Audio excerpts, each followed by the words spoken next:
Stream's up.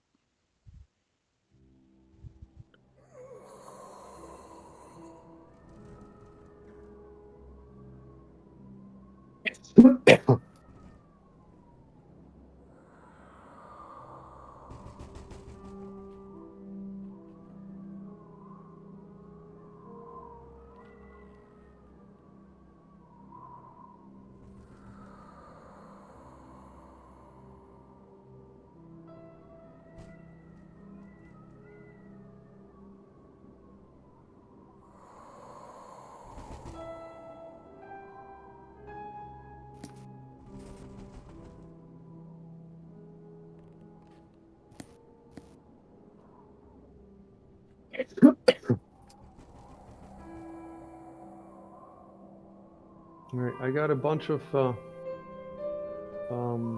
sound checks to delete from the online channel for a sec. I'll be back. And we made it. I mean, we're gonna be playing in like 2 minutes, guys. It's insane. The guys who are playing on Sunday are gonna benefit from all this bullshit because they can play pretty much straight away.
All right.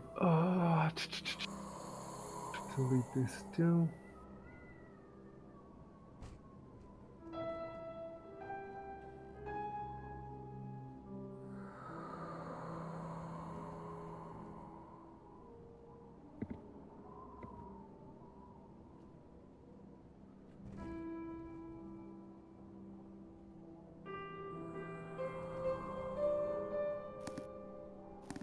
All right, everything is good.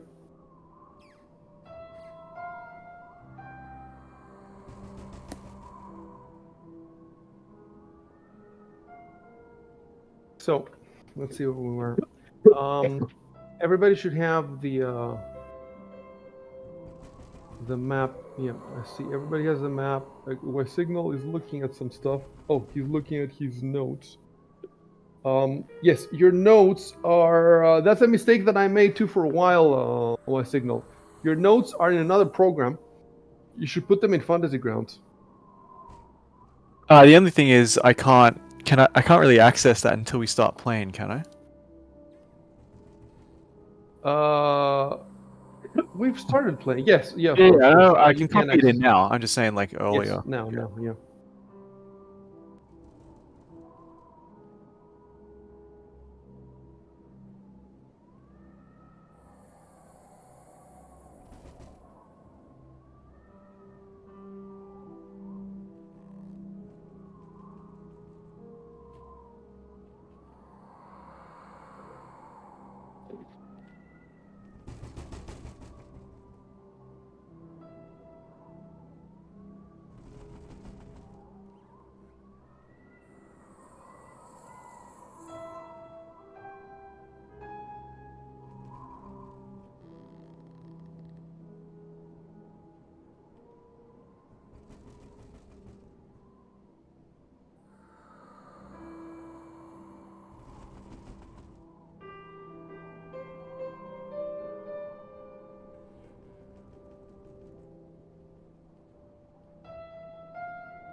Can we start speaking?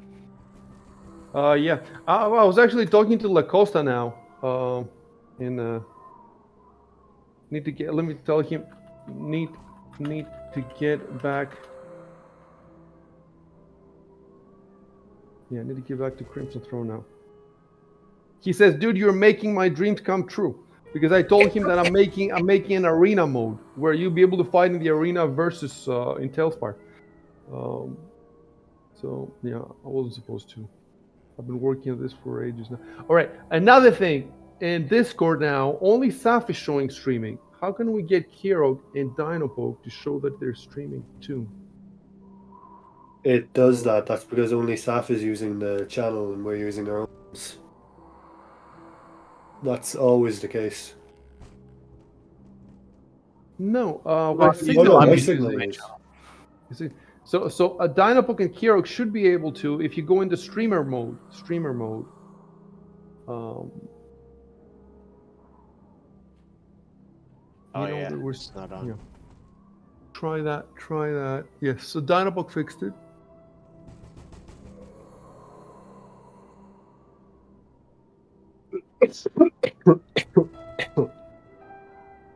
Yep. Everybody's fixed it. All right. We are there.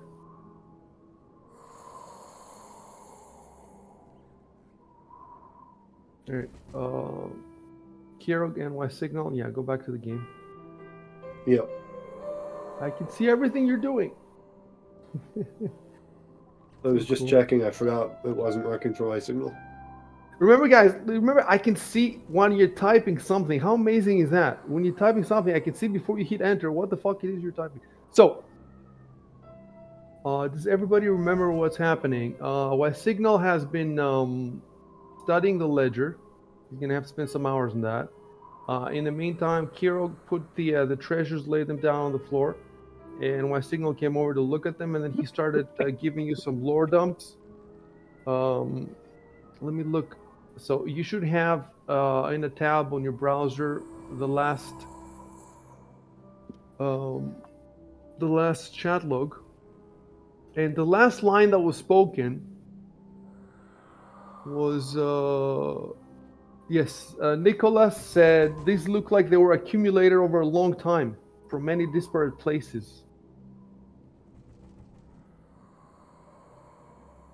And Nicholas was. I wonder if I should just copy paste that into Nila, or maybe they were all Zalara's belongings before she died. Yeah, so Dynapok said maybe all these treasures were Zalara's before she died.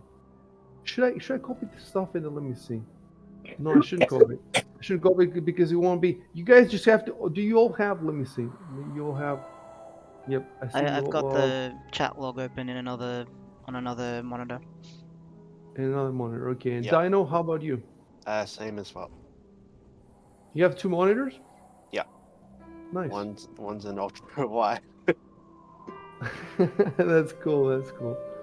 All right. So start talking. Oh, before you start talking, wait. Let's just remember the controls real quick. So let's say that I want to type something.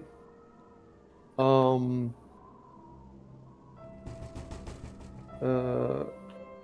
Test description, and I think if I hit Control Enter, yes, Control Enter for me is a text box. And if I type just hello and hit enter, what happens? GM. Okay. So just try just typing a sentence and hitting enter. Just one of you. Y signal. Type a sentence as your character. Hello, for example, or whatever, and just hit enter. Okay. Just hitting enter is speaking, and then type something and hit control enter.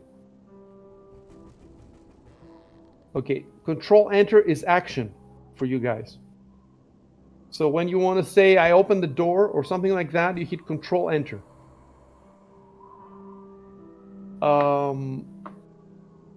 And let's try the whisper. I don't remember that at all now. I'm just gonna go. It's I just sent it. slash mood. No, the whisper is slash. Oh, are you talking about slash like a direct message type thing, or are you? I see. I got. That's slash W. Well, there's only one messages between players or between the GM. Hidden Yeah, messages. that's slash W. Slash W GM blah or slash W. Can you put that on Discord? I have the There's a whole sheet. yeah, I got the Yeah. link to that. All right. Yeah. Put All that right. link on. Yes. Let me see that. Whisper.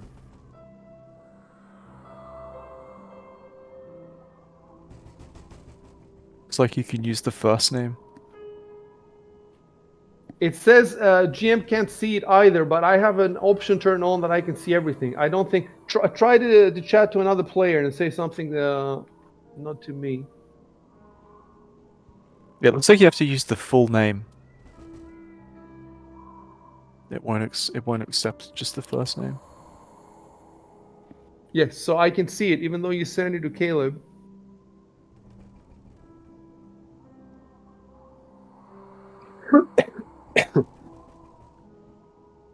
You got that right, Kiro. Correct. Yeah, he got it and I got it, but the other guys didn't get it, so Yep. we're good there. Let me try it out myself too. Yes, and for GM you type GM. So you have to type the full name. You said, you don't have to type the full name. You start typing the name and then you hit something. I think it's a tab or. Oh, yeah, you press tab. Yeah, tab completion works. Cool. So you just type, yeah. So if I type /forward, add this. All I have to do is type your first name of your name and then tab. Yep.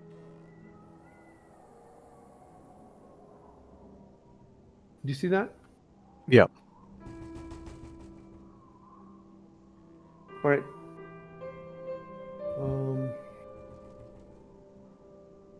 Okay, I'm deleting everything.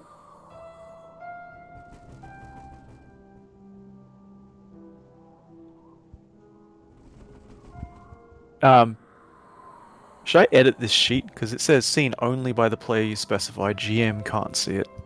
Yes, you can delete that. It's an option in the.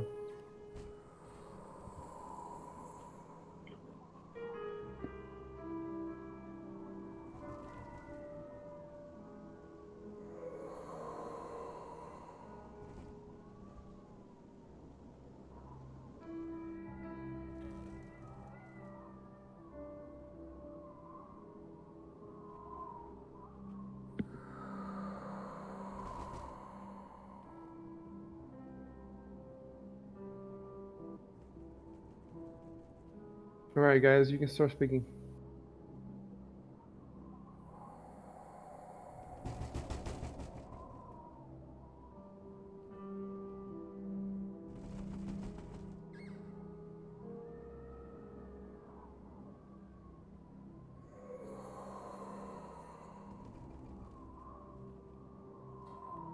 By the way, in the stream now that I'm looking, the difference between Dinopokes and everybody else bar is very small. It's not a big deal at all.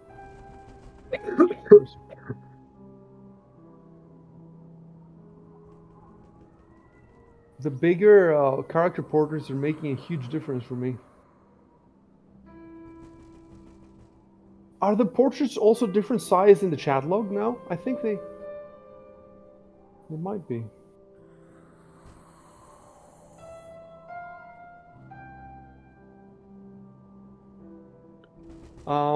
Why is this question now? Where is that connected to? It's part of the last Lastly knowledge in the check. chat.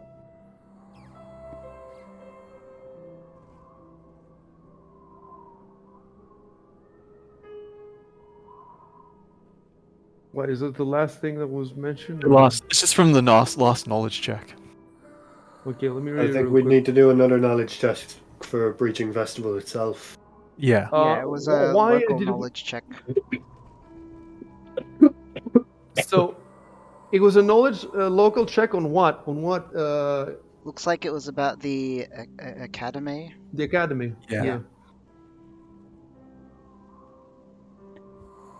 But why? The reason you check the academy is because of the pseudo dragons. Is that it? Yeah, and for the house drake. Yep.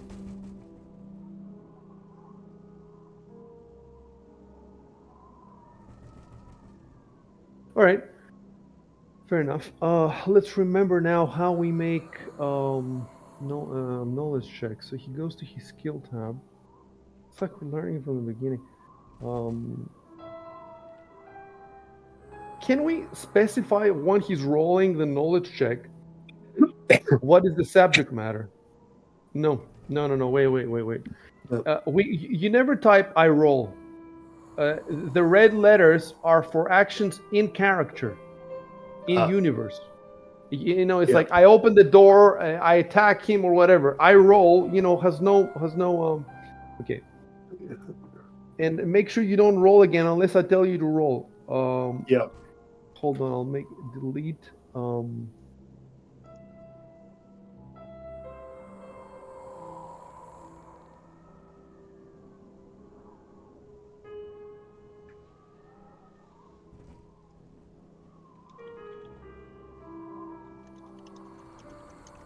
Okay. Anyway, you rolled now. No, that's local. That's fine. I was just wondering if there's some way with the roll to specify the subject matter. Obviously, if whoever is reading the chat log knows what it's for, because the question right before is about the Breaching Festival. But I was just wondering. Anyway, we haven't figured this out yet. Probably there isn't a way. So you roll 13. So let me really quickly remember.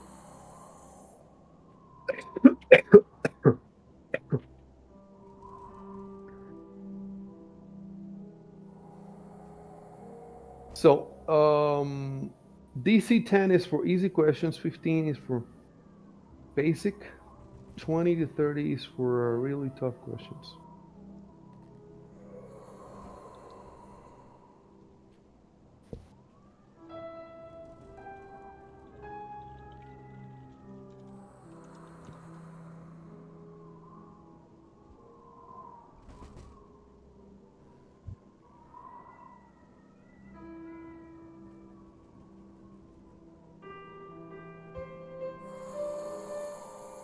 All right. So with 13, you need 15 for a basic questions. So you know the most basic. Okay.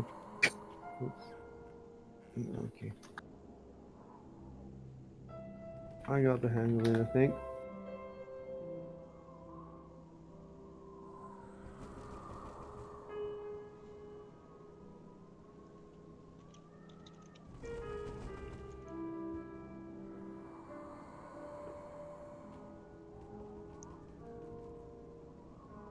Okay, so what we're gonna do now is I'm going to whisper this to Kirog.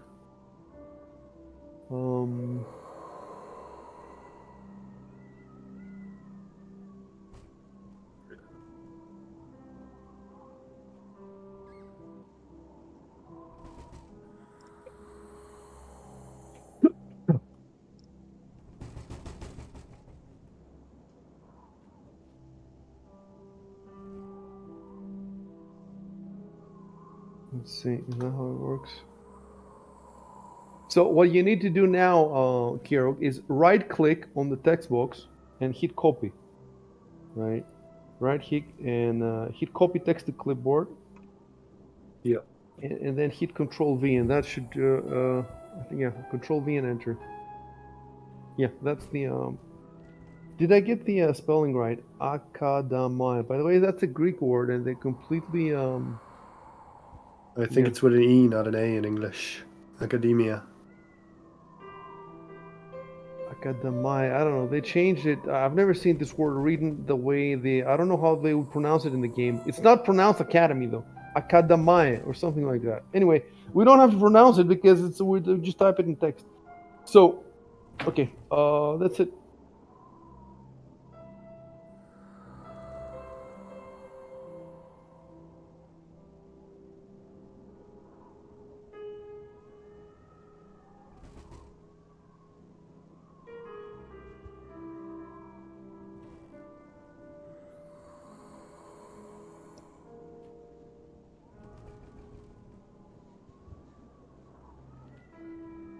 All right, guys, play.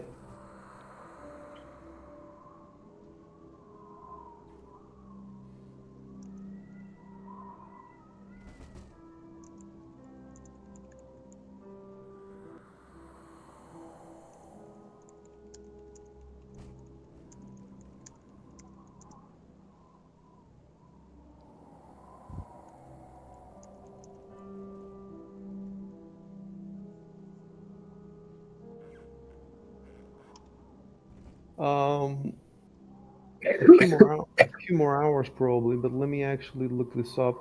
And there's going to be a roll at the end. You're going to roll at the end of these hours.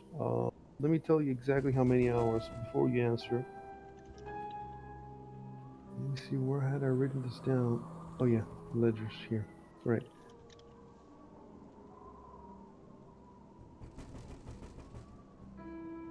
We using American spelling or English spelling? You know what? That's a Up good till question. now, it's a good question. Yeah, up till now, I've just let people do whatever they're comfortable with. Um, I'm trying to think if that has any effect in the game, because in the game, for example, there will be characters who are going to be writing they're going to be writing NPCs deliberately with typos to convey the fact that they're poor people or peasants or stupid people or uneducated people. You see what I'm saying? So the way you type certainly has an effect in universe. So the question is, does the American and the I don't think so. I don't see any place for America or Britain in Golarion. So we could say that everybody should write American, everybody should write English. But the fact is, you guys are you already have a way that you're comfortable. So would it be easy for you to change? Um, It's not a huge issue, but I'd rather not. exactly. I think people are going to be getting they're going to be getting it wrong, and you already have so many other things to worry about. So for now, let's just everybody write in your native tongue or whatever it is, and we can revisit this issue in the future. But I don't think so. Is it okay to use both? Because I'm really bad about switching. Yes, Well, you know what I do? Australian I English pick is the weird ones that I because prefer. it uses both, Yeah. to be honest. All right. Cool. I go aesthetically. In some words, I prefer the English spelling. In some words, I prefer the American. So Yeah. even I'm not consistent. So just do whatever you want as long as it's correct. Okay. Okay, so I need to look at the ledgers though. Damn it, I thought I had written it down. I remember that it says a few hours. I'm pretty sure it doesn't say. I'm pretty sure it doesn't say. It doesn't give an exact. You could, if it doesn't give an exact, you could roll for it maybe, like a d4 or something. No, if it says I'll look at it. I'm 99% it says a few hours. In which case, I don't know, 3 to 4 like that. But I'm not gonna Yeah. roll it to 1d4 because it might come one. Yeah, true. And one is not a few hours. Anyway, give me a couple of seconds. You guys read the chat log or whatever until I find this.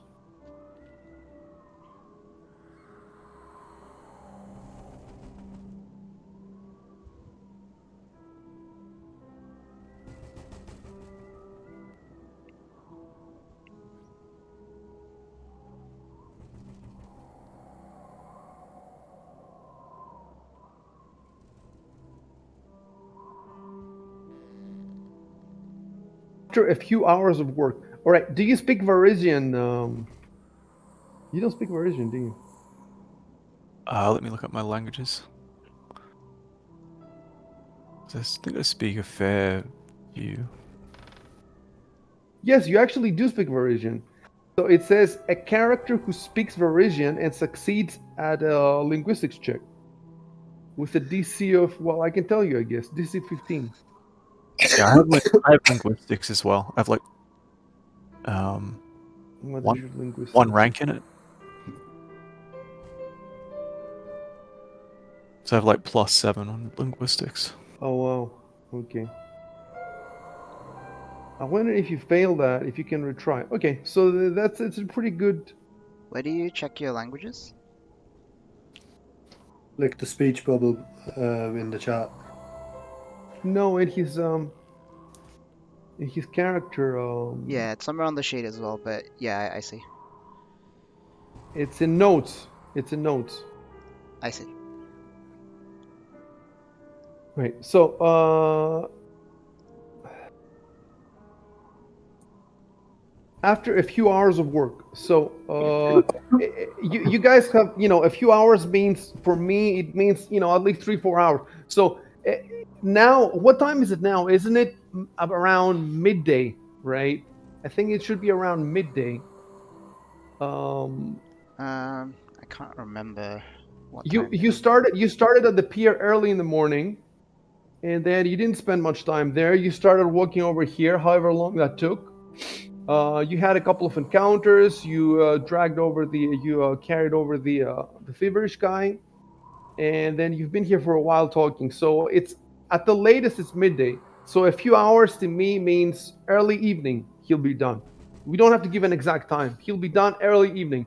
So Yep. you have until early evening. While if you're discussing stuff, he can interject. But he can't leave the uh, the lodgings. The rest of you can leave if you want to. The other thing I wanted to I'm going to pull up the combat tracker. You guys can pull up the combat tracker too. I want to see what happens to the madman. So we're going to have a bit of a problem here. Let's go back to the chat log to the point where he is it in the last He's chat log or in the one? The one before he started Yeah. dying or something. Yes, in the number 7. So it says I strike the madman with a morning sun's pommel, and then Yeah, but and he he hit him collapses to so the ground. hard that he took lethal damage. So Wasn't that in okay, number 6? Yeah. So he's dying. so I remember that the paladin that the dino poke caused him to collapse, but apparently no, it's Caleb. It's So at the end of chat log 6, Nilvalor knocks him unconscious hard enough that he is, I think, dying, and then we just brought him with us. Well, it's a bit confusing because at the end of chapter 6, it says that he falls down, but then Oh at the yeah, I start of see. session 7, it says that he is going for Caleb, and then Caleb hits him again. We didn't understand how the grappling works and cut it there because we had to check. So it's possible we undid some of the stuff that's still in the chat log. Right. And then it's dying again in session 7. all right. We're gonna go with the second. We're not gonna second guess ourselves now because we don't remember exactly what happened. So if the whatever the last chat log says, the last chat log says Yep. that he It took it 5 also says he's damage dying. Yeah. and he was dying, but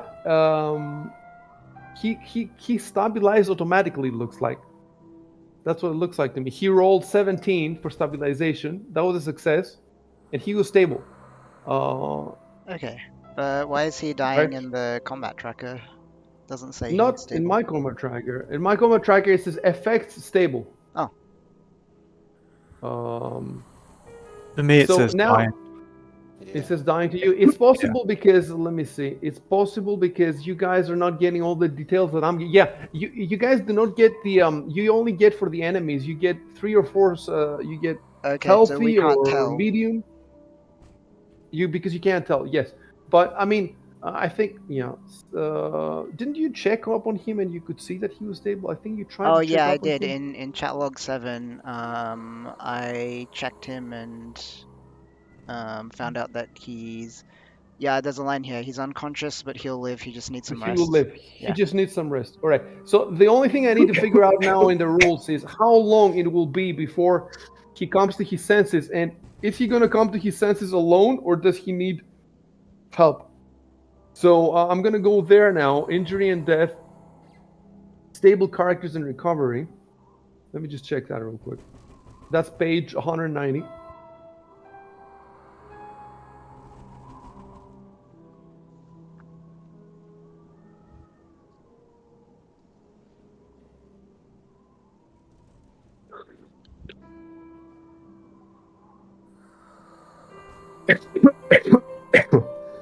So is Addison just ignoring my question, or Oh, sorry. that's all good? Well, I mean, I gotta wait for the.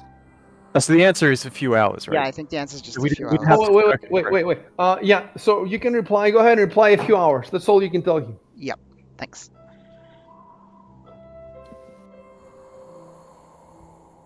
Don't type. Don't continue the conversation though until we figure out the stable thing. So a stable Okay, no character.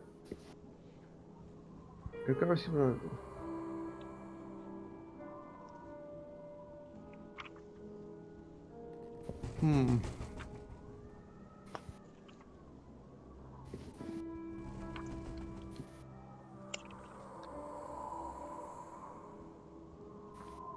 Right. So 1 hour after he becomes stable, he must make a DC 10 Constitution check to become conscious.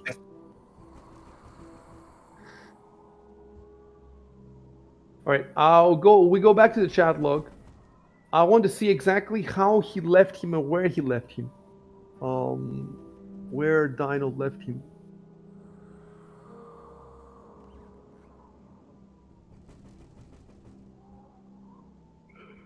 Okay, so he says he carries the madman in the alley next to Caleb's place.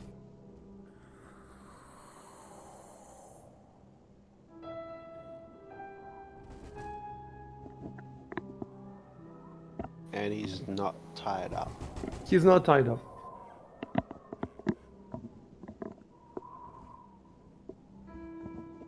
You haven't tried to heal him, have you? Like with a spell? No. Nicholas said not to waste spells. He said that not to waste it. Okay. And you don't have any power. Like you only have a heal, right? The heal skill, if I remember. Yeah. Does that cure any hit points or?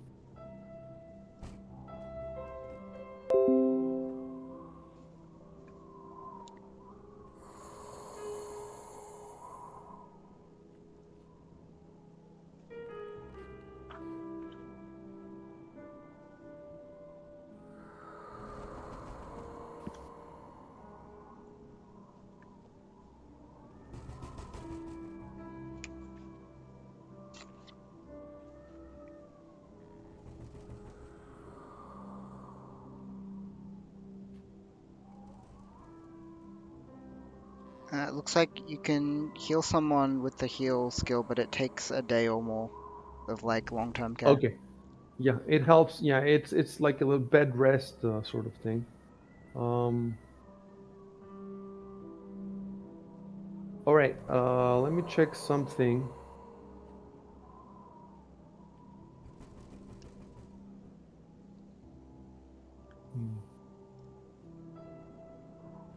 I'm checking everybody's alignments. I want to see if you've been playing your alignment.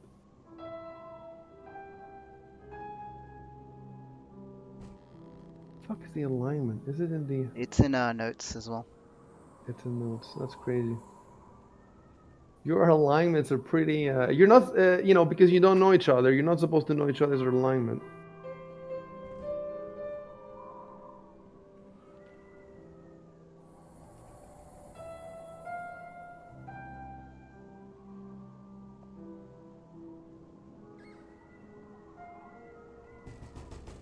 All right. So,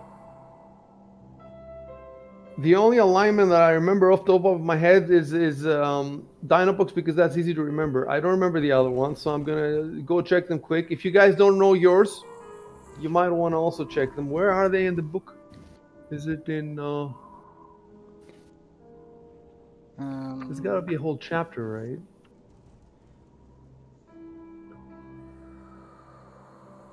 Additional rules. Maybe it's there. No. Yes, it's the first one. Addition. It's page 167.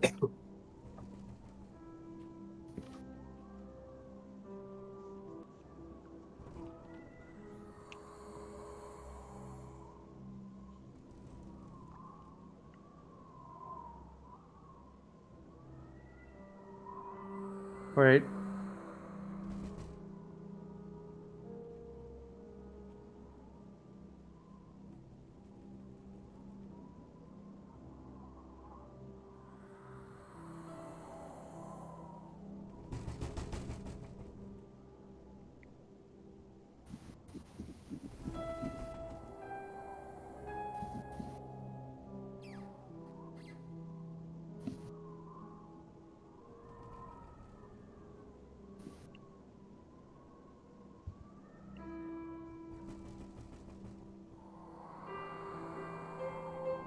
All right, I read all your alignments. We're good.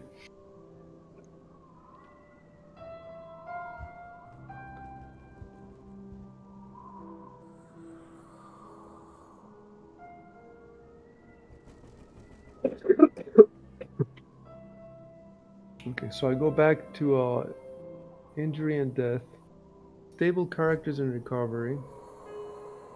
So, to reiterate, 1 hour after he's stable, he must make a DC 10 to become conscious. And he takes a penalty equal to his negative hit point total.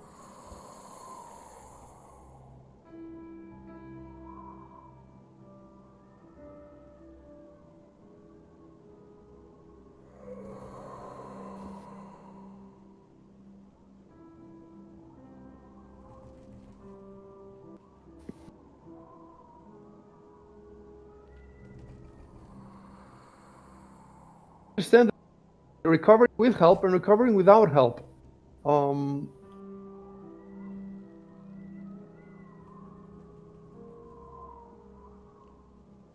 it looks like recovering without help. It says treat those characters the same as recovering with help, but failed Constitution checks result in the loss of 1 hit point. I see. So it's like additional rules on top of the recovering with help. So you guys leaving him there, it means he's trying to recover now without help. Unless somebody goes out there, and unless you either bring him in or somebody goes out there and just stays with him on the street. And obviously the paladin will know this. So he has this decision to make if he's going to leave him there to try to recover on his own or if he's going to tend to him. Can I start speaking? Yeah, you can.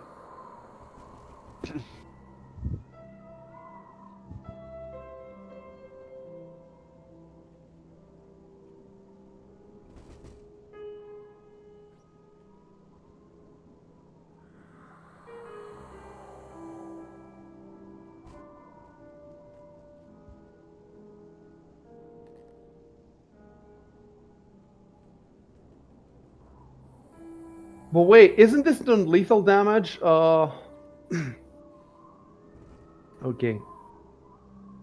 That's what we need to see. If this is non-lethal damage,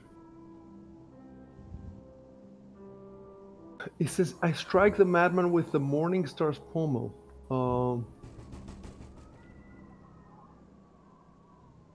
And he took a -4, so I think this -4 represents that is non-lethal. That was a And miss, then- though, wasn't it? It was a Wasn't miss, and then Caleb attacked with the sap. Again, non-lethal. It is non-lethal because if you look at the well, you guys can't Yeah. see, but I can see the SBD subdural non-lethal wounds. He has 13 hit points non-lethal.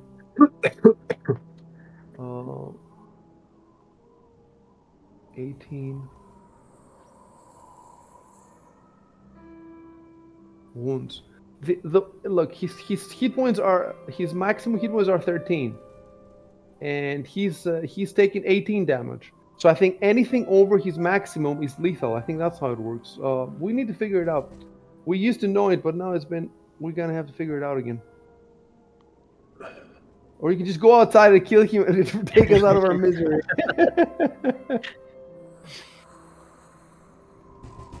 All right, no lethal damage.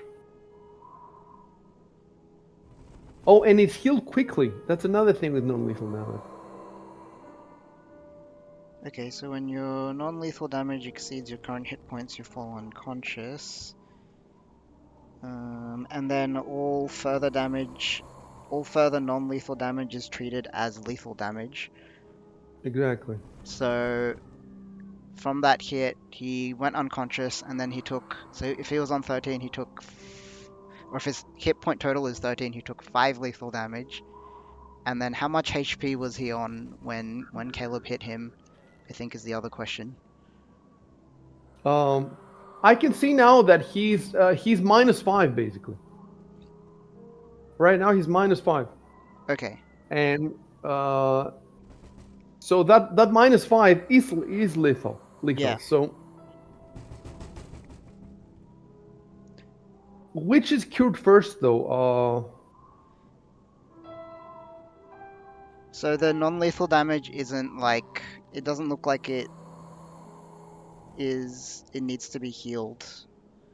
You just have to keep a running total of it, like in combat.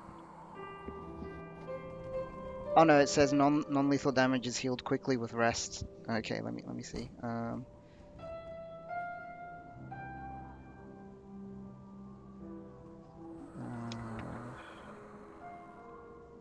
okay, Look, you since now, heal. let me tell you something. Since now you are in a safe space, you could go outside and cast the Cure Light Wounds, which I think would solve a lot of problems. It would, yeah.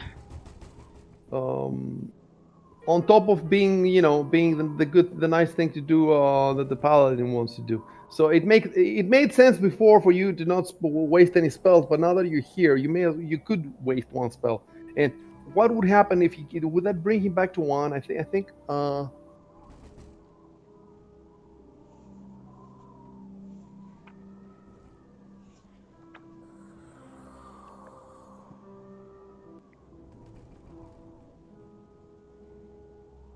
It looks like if he's on -5, I need to heal at least 5. If I bring him to 0, it makes him conscious and disabled. If I raise it to 1 or more, it makes him fully functional.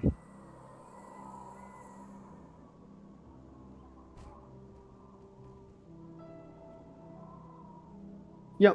Okay. Give that a try then. Yep, I'll just respond to, Say something. Say yeah. something. Yeah. You can't say something now that we're safe here. I may as well go and cure him or whatever.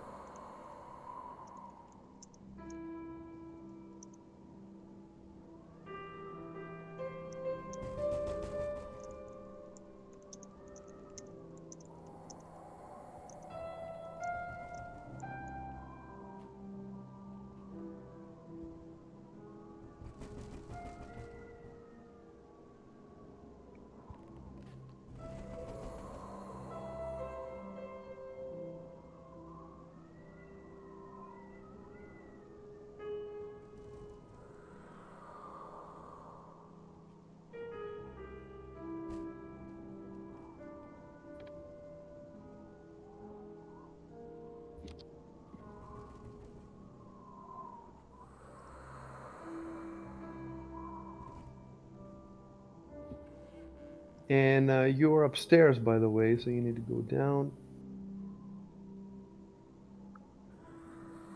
Okay, whoever's going out, obviously Addison's staying here; he can't leave. But whoever's going out, just drag your token out from let me see, from here, from this door. You're supposed to, you go downstairs and then you exit from the door supposed to be there.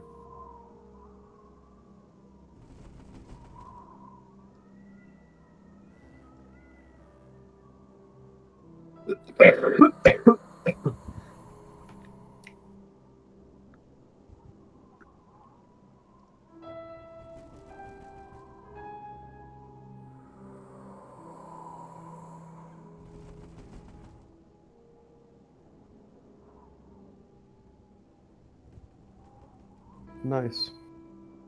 Good thinking.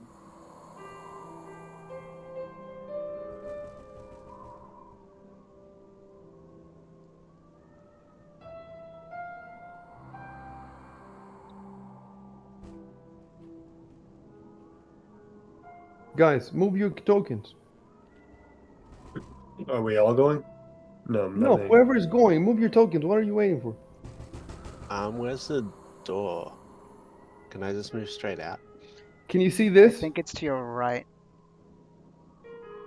Can you It's see hard that to say. arrow? It's very, Yeah. yeah, yep, see the arrow. Okay, just move out.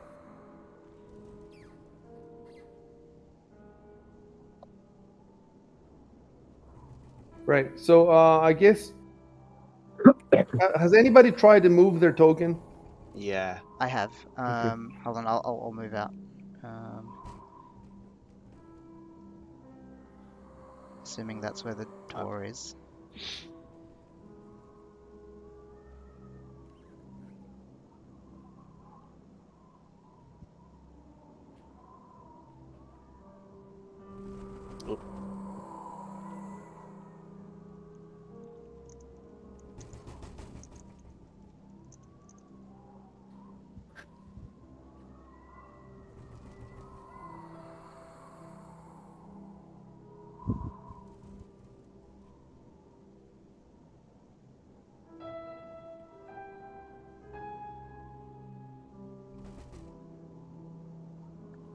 Can you move your character out, Dino? Yeah. I'm trying. Yeah.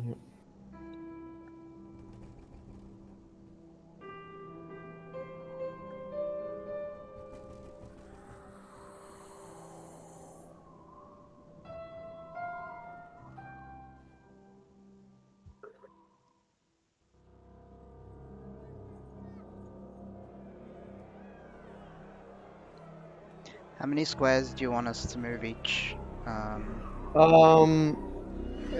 Go about. You can go 15, 20 feet at least Okay. for now. And when we're out in the street, we can do 30 feet. Yep. Your full movement, basically, whatever your full movement is. Yeah, that's a good way to do it. Your full round movement. Right. I suppose that it hasn't been an hour since you went in, so that I don't need to do his constitution check. So, Dino, get out of the way, yes, so that he can. Okay, same thing, same thing. And let's see how you do the spell now. You target him. Do you remember how you target him? I think control and left click. Try that. Control left click. That's Yeah. it. Yep. It says it in the And combat tracker now. Targets right. human commoner. And now you go to your as actions at the bottom. Aha. There was a procedure. So let's see. First of all, do you have all the spells? Let's see. Let me change your modes. I'll do that for you. Standard, preparation. So preparation. Why am I not seeing any cure spells? I see a bless, a cause fear, and a command. You don't have any cure. No, I do. I'm trying to remember how it worked for clerics. I think how it worked was you can turn any of your level 1 spells into a cure light wounds. Double check Oh, that. you told me that. And that's You why you told me didn't that. need to take it separately. You told me that. So we would probably have to. How will we have to do this? Yeah, I don't know. Okay, find it. Find in the book for me where it says that you can turn any spell into cure light wounds Yeah, on the first yeah, level, that right? one. And then what I'm gonna have to do is I'm just gonna have to change your Which one? Tell me which one you want to use: the bless, the cause fear, or the command? I'll use the bless. Don't you also have what is this? I think you also have some extra.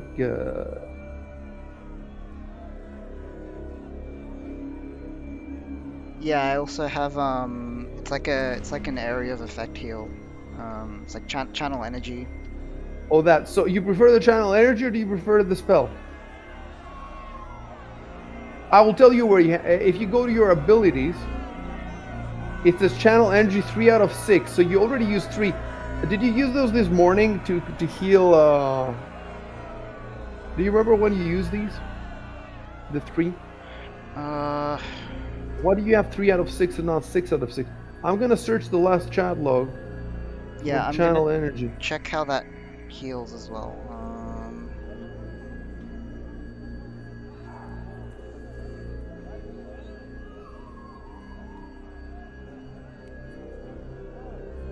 Yes, I see you doing 3 channel energies. They were performed in the ship's hold at daybreak, so they were performed this morning when you woke up. That's why you don't have them. You only Okay. have 3. Yep. So you're already, a little spent. Yeah, I'll probably save those because they're area of effect. And They're I'll just perfect, exactly, yeah, and they do they're really everything. useful. All right, so you want to use the bless, the cause fear, or the command? I'll do the bless. And it's page 41 has it's spontaneous casting, where I can turn it into a healing spell. All right, I removed the bless from your thingy, and I'm going to add as prepared.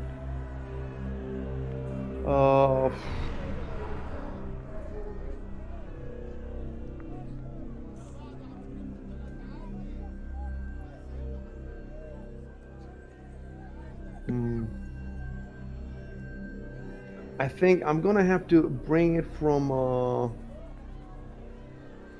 from the sidebar, I'm gonna have to click on spells.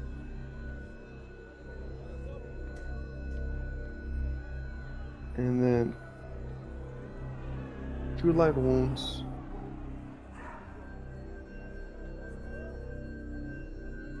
Pathfinder core rules. Wait. Right. And then I just drop this in this window, right? I dropped it in the window. Yeah, it's showed up. Why here. does it not leave? It doesn't. The thing is, wait. Preparation. Okay. Yes. That's Okay, it. So there we now go. I put that. Yeah. I put that as your memorized. Okay. Tell Yeah. me what page again. Page 41.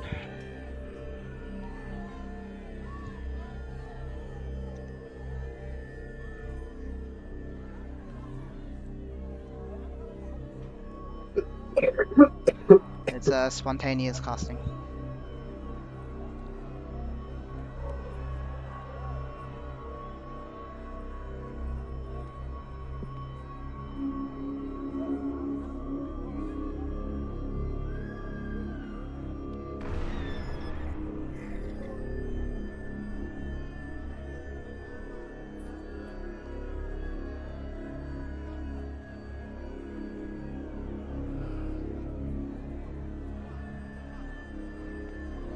Spontaneous casting, which is a class ability, I guess. Yeah, so it's not in actions, it's... I guess it's Right. in And abilities. what is your god? My god was Nethys. But is that a good god though? I'm pretty sure it's a neutral god, but if you look at the last paragraph of spontaneous casting, if they're neutral, you have to like pick whether you do cure or inflict spells. Once you pick, I you see. can't change your choice though. Cleric who is neither good nor evil. Okay. Anyway, first I have to look at the god. Tell me the name. Nethys. Nethys, yeah, pretty sure. Double check Wait. that. Wait. Yeah. Let's check it on your sheet. It's got to be somewhere. Maybe it's in the notes. Deeding Nethys. Yeah, there it is. Alright. Is a Garundi god, holds magic.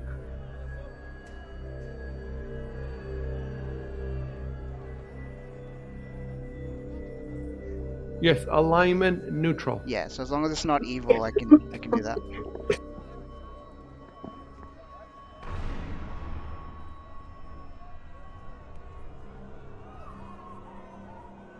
And your choice has been cure spells. Yep, I haven't used any inflict spells, so it's just kill spells. Alright. So we're going back to the actions. Cure light wounds. So preparation, and we're training into combat. So the way I remember this works is first you click the little circle to the left of cure light wounds. Right? Cure light wounds. Then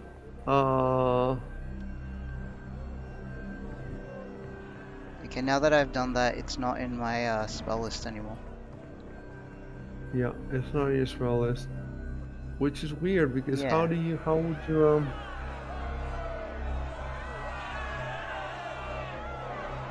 maybe that was not the sequence. Maybe the sequence was different.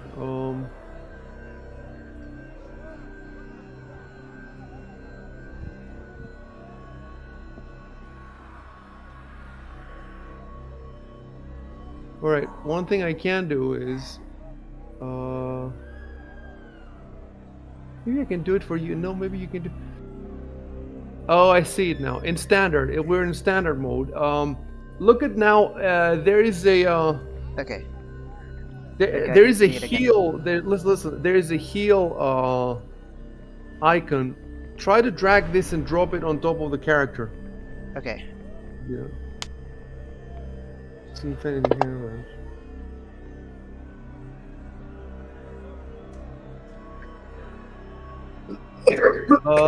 Maybe we should have hit cast first. Anyway, heal, and you You roll 6 plus 2, 8. Why do you get a plus 2? I think it's 1d8 plus 1 divided by level. Yes, and you're level 2, huh? Yeah, sorry, not Plus, divided. plus It's one, just plus yeah, one per level. per level. Yeah, per level. I see. Right, so now with that's a lot of hit points you gave him. So now with 8 hit points, it looks like He's still unconscious. he's unconscious, but he's purple now. Me here to me, and it says that he has 10 wounds and 5 sutura. So the he had 18 wounds, yeah, and that 18 went to 10, and then oh, I see what happened here. I think I see what happened.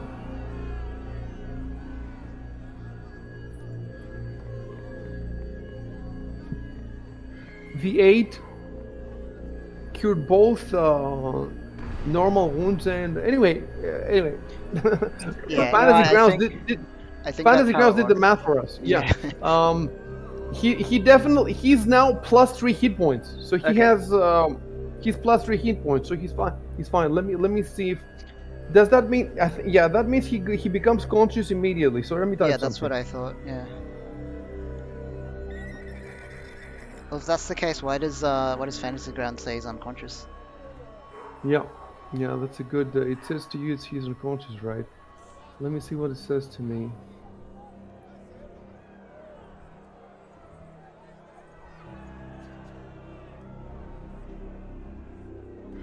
It says to use. Let me look at your screen because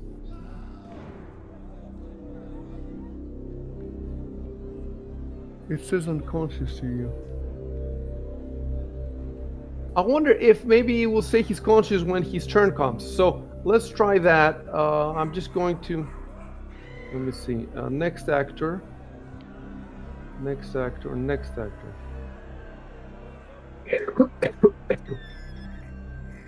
Let me advance the next round. Okay, did anything change now when I gave next round? No, still unconscious. No, nothing. You know what? Try another spell, dude. Okay. Let's so let me pull up your okay, so all I'm gonna do now is which spell do you want to lose? Command or Coast Fear? I'll go with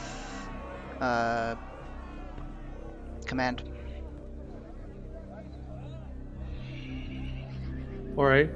And then I'm just gonna give you another light wounds as preparation.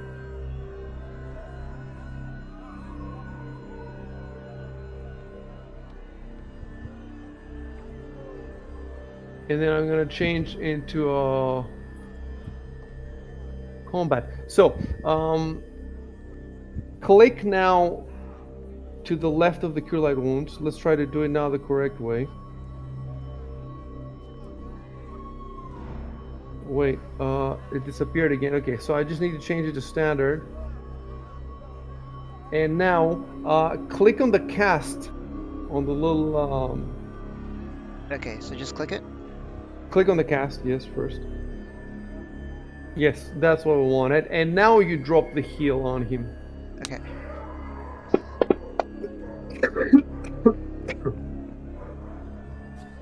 So that did 4 hit points. Isn't he, conscious now in your screen? It says he's heavy. It's heavy. Yeah. That means he's up now. Okay. That means he's up just heavily. But we don't yet understand. You know why I think? I don't know why he wasn't conscious before. Could be. I don't know. Anyway, let me type now. Let me type some.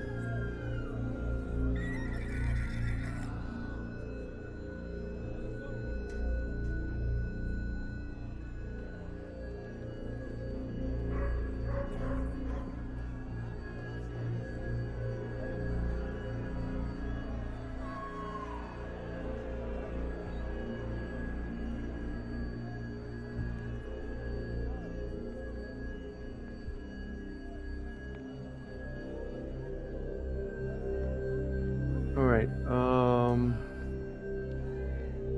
Give me a second now.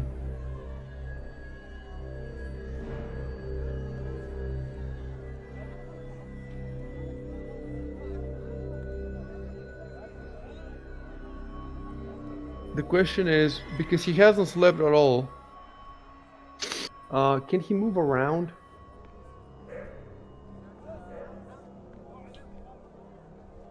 It says Didn't we healing say that was one of the things in Pathfinder? If someone's healed, they Yes. get up straight away. Yes. They get straight away. Healing that raises makes him fully functional again, just as if he'd never been reduced to 0 or lower.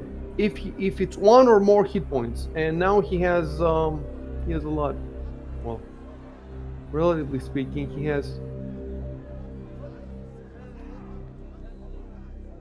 has 6 wounds.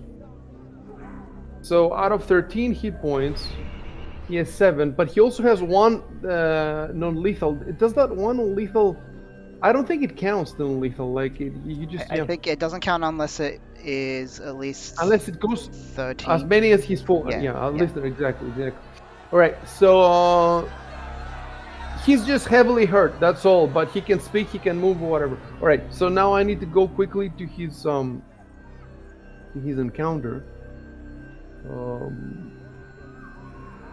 I just need to check something about his character. I'll laugh if he just tries to stab us again.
All right, I typed something.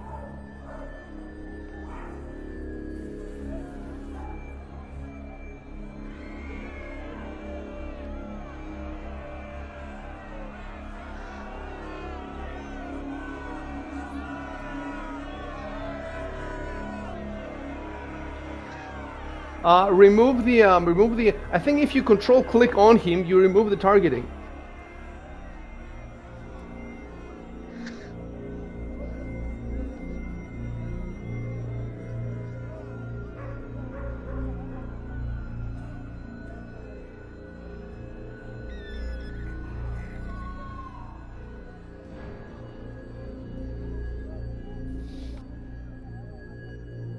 If the man had died, I was thinking that I would tell Dino to go surrender to the guard. And if you wouldn't let him, I would tell him you should get up in the middle of the night and go. And then I had the whole thing in my mind, because if he goes out in the night on his own, he's gonna have random encounters. I'm gonna have to roll. So if he did get a random encounter on his own, he would he would be in trouble. But anyway, all that is gone now.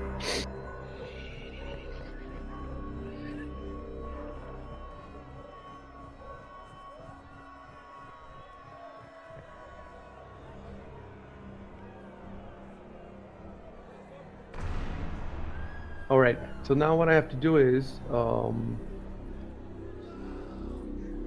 NPCs. If I want to speak as him, I have to add him to my thingy there.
Guys, when you're going through stuff, don't go through walls and stuff. Go around, you know?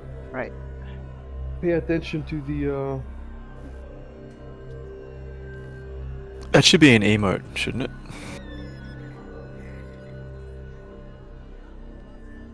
An emote. What does the emote look like? It would say like Nicholas Albert turns and stares at Novolor. I thought we Like, that's changed an to action. using acts.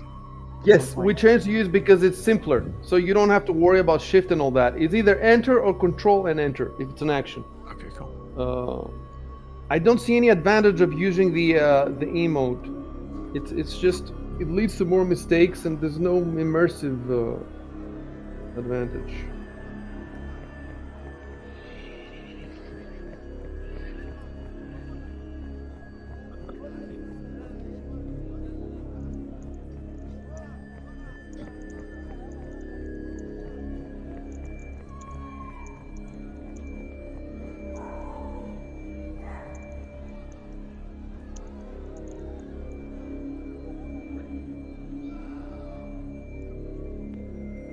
So can I spend? So I can spend an hour to regain my spells.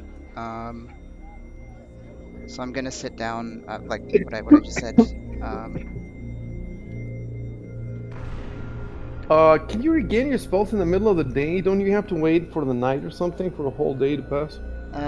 so on page 40 it says clerics meditate or pray for their spells. Must choose a time when they spend 1 hour each day in quiet contemplation to regain them. Unless I've done that already. You've done this already in the morning. Okay. So have you, this is weird. It's nothing like what second edition was. Let me look at it again. I remember I remember thinking it's weird even before. Yeah, if I've already done it for the day, then yeah, I wouldn't be able You've to. already done it for the day. It's just I'm wondering, like, does it have to be the same hour every day, like 7 a.m.? Can it be 9 a.m. the next day, or? I don't know. Doesn't say It sounds. much. Even if it had a specific hour, I would rule that fuck this. Um, no, there's no way. Like, it was only a few hours ago that you got your spells. You're not gonna Okay. get more spells right now. Well, in that case, All I'm right, let just me. resting. I'm not getting my spells back. Are you sure you don't have to sleep? Because for wizards, you need 8 hours of sleep and Yes, It's in and different second for and one my. edition, hour. Yeah, in it's second edition, all the spellcasters had to sleep. But now the wording in this book, look, the wording in these books are not is not always strict. So they may mean that you have to sleep, but maybe the way they phrase it, it's almost like you're a lawyer when you're reading these books, and Yep. people are, because it's not a video game where everything is hard coded and they're very complex and all that. But I don't like the idea of him getting spells every day without sleeping. I'm definitely because sleep becomes a big thing in these games. You know, you have to sleep. You have to find you have to find a safe spot, and you have to be able to have 8 hours of uninterrupted sleep or whatever. And so Yep. there's no way I'm gonna leave the clerics to bypass this unless the book says it explicitly. But it doesn't seem that like the book is explicit about it. So for the time being, he's not getting spells anyway Yeah, yeah, until I the got next that. Yeah, morning. that's fine. So let's not think about it. Yeah, the quiet contemplation part, eyes closed. I like that. You're sitting over there. Yeah, Uh, so it won't Addison be is for an studying. hour necessarily. It might just be, like I'm still awake. I'm just, yeah. Yeah.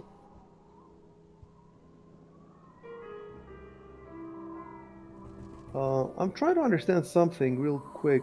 Okay, no.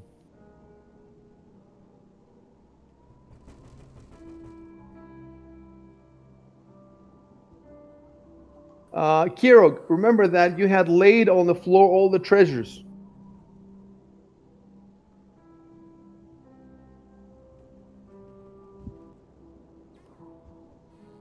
I remember that, but are we done looking at them? I don't really remember.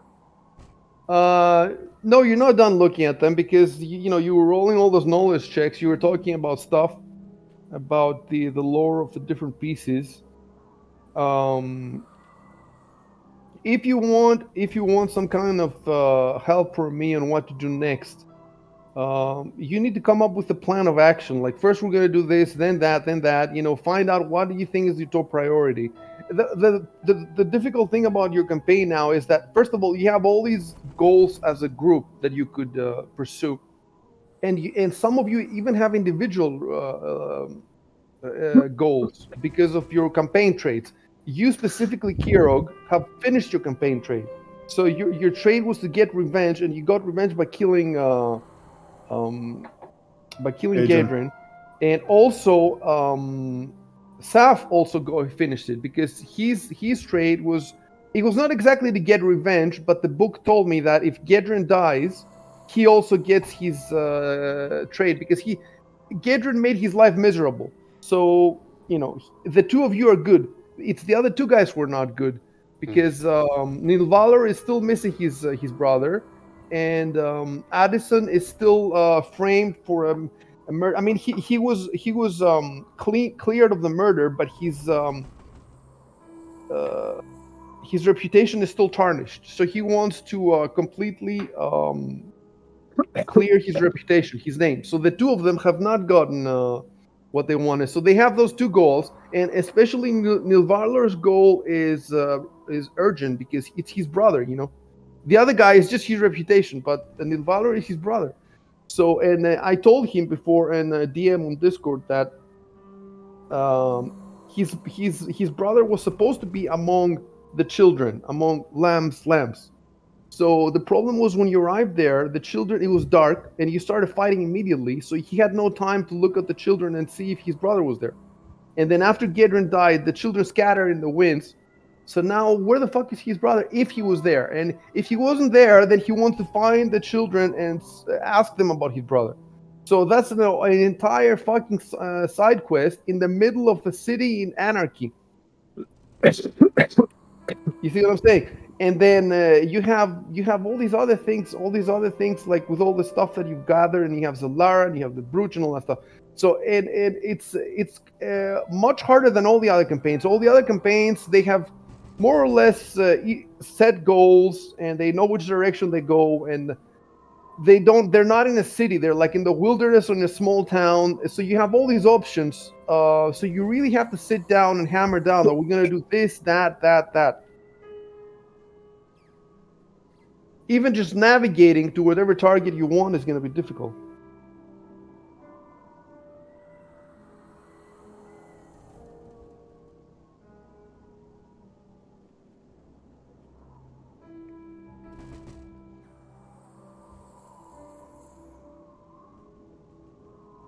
Let me tell you one more thing that's going to be difficult.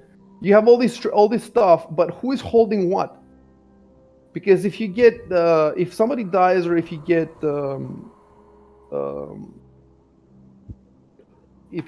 divided, then right now you don't even know who's holding what.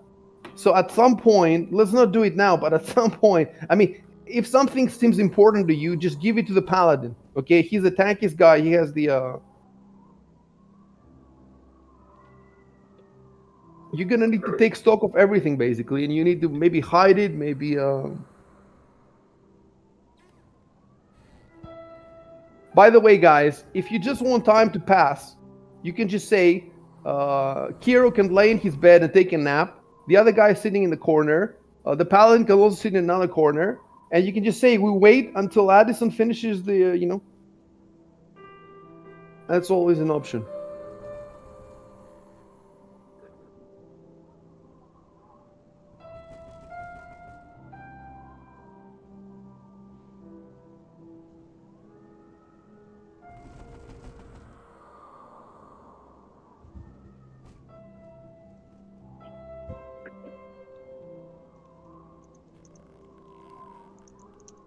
Are we sleepy? It's in the middle of the day. You have no reason to sleep right now.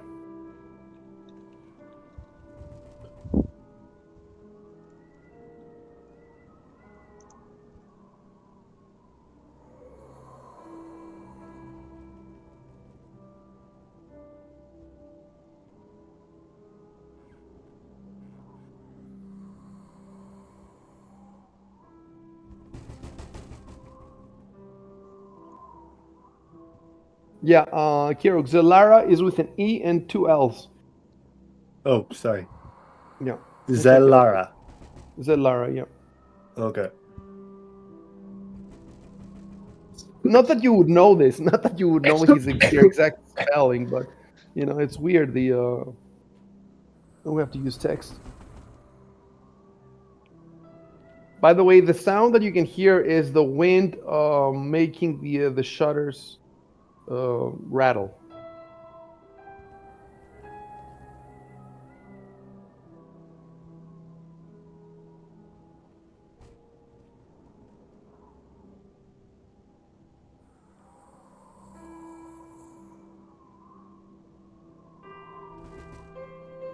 Guys, I'm getting a phone call. Just be 5 minutes. Sorry. Okay, no worries.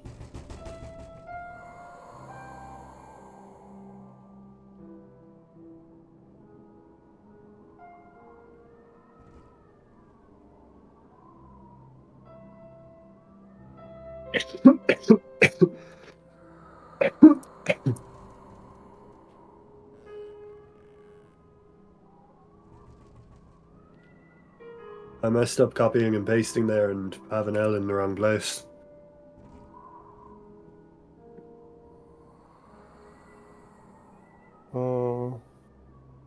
What, your last post, you mean? Yeah. Oh, the L. Yeah, The, yeah, okay. the L from Will is at the end of have. Yeah, it happened, no worries. I don't remember if Novalor already checked the ledgers Uh, at no, an I don't earlier think he time. did. Yeah, I I don't don't think he did. think so.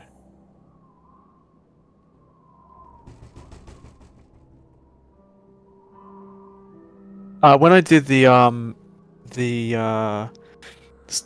I haven't specified, or do I need to specify what I'm looking for in the ledgers? No, you don't. You just check the ledgers to see what the hell they have. Keep in mind that at some point you're gonna have to eat as well.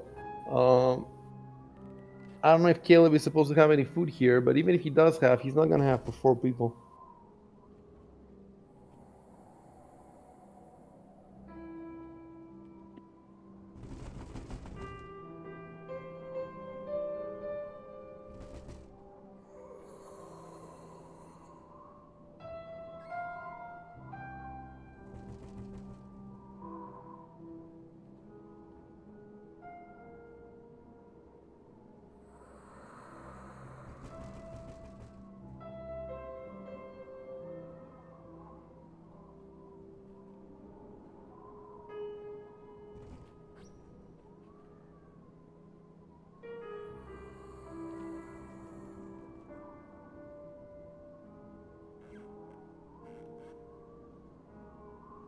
With the books, is there any reason for?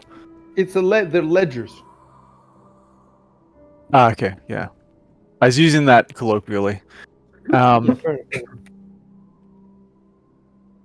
So is in the ledgers, with the ledgers, is there any reason to either, because like if I was looking through them for information about his brother, but I know nothing about him, you know, I see what you're saying. I see what you're saying. like, is there any need Um, for him to look at it, or for us to talk about it, or about his brother, or?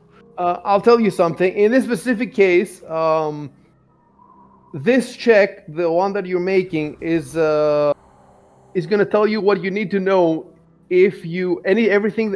He's going to give you all the info that the ledgers have if you succeed the check. If you fail the check, then someone else can try as long as they have Varisian and linguistics. Does anybody else have Varisian and linguistics?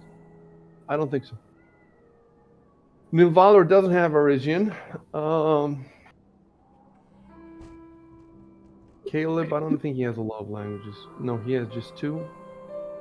We're gonna have to relook that. We're gonna have to look again at your yes. So you all seem to have Celestial because Dan was obsessed with you guys having a secret language, which it can come in useful. I can tell you again, but it's extremely edge cases, like extremely rare. It will come in useful, whereas 4 extra languages would probably come in useful more. And keep in mind, you are in Varisia. Like this is the region you are. Your campaign takes place in Varisia. The Rise of the Rulers campaign takes place in Varisia. And keep in mind that if the other campaign fucks up, you might have to help them out, or if you fuck up, they might have to help you out. Plus, there's another like 4 or 5 campaigns in this place, plus a billion adventures. Like this region, Varisia, is the most developed region in all of role playing. It has the most books out of any region of Pathfinder, Dungeons and Dragons, of anything. It's the most because it's James Jacobs. It's the first one he made, and they've been working on it for like 15 years. So they have like 100 books just for this region. So Yep, out of I'm all of back, you by the way. here, yeah, out of all of you here, the only one who speaks Varisian really is the wizard. Yeah, I only speak Common and Celestial. Yes, I was Same. telling them. I don't Seems know. You might have strange. missed this. The celestial is weird. First of all, for Dan wanted you to have one language that you all spoke, so you could speak behind, so that enemies couldn't understand you. But as I tell the guys, this is extremely rare for this to be Yeah, useful. I don't honestly Uh, don't remember why I picked Celestial, but yeah. you pick celestial because somebody decided, it could have been Dan, that this is gonna be your.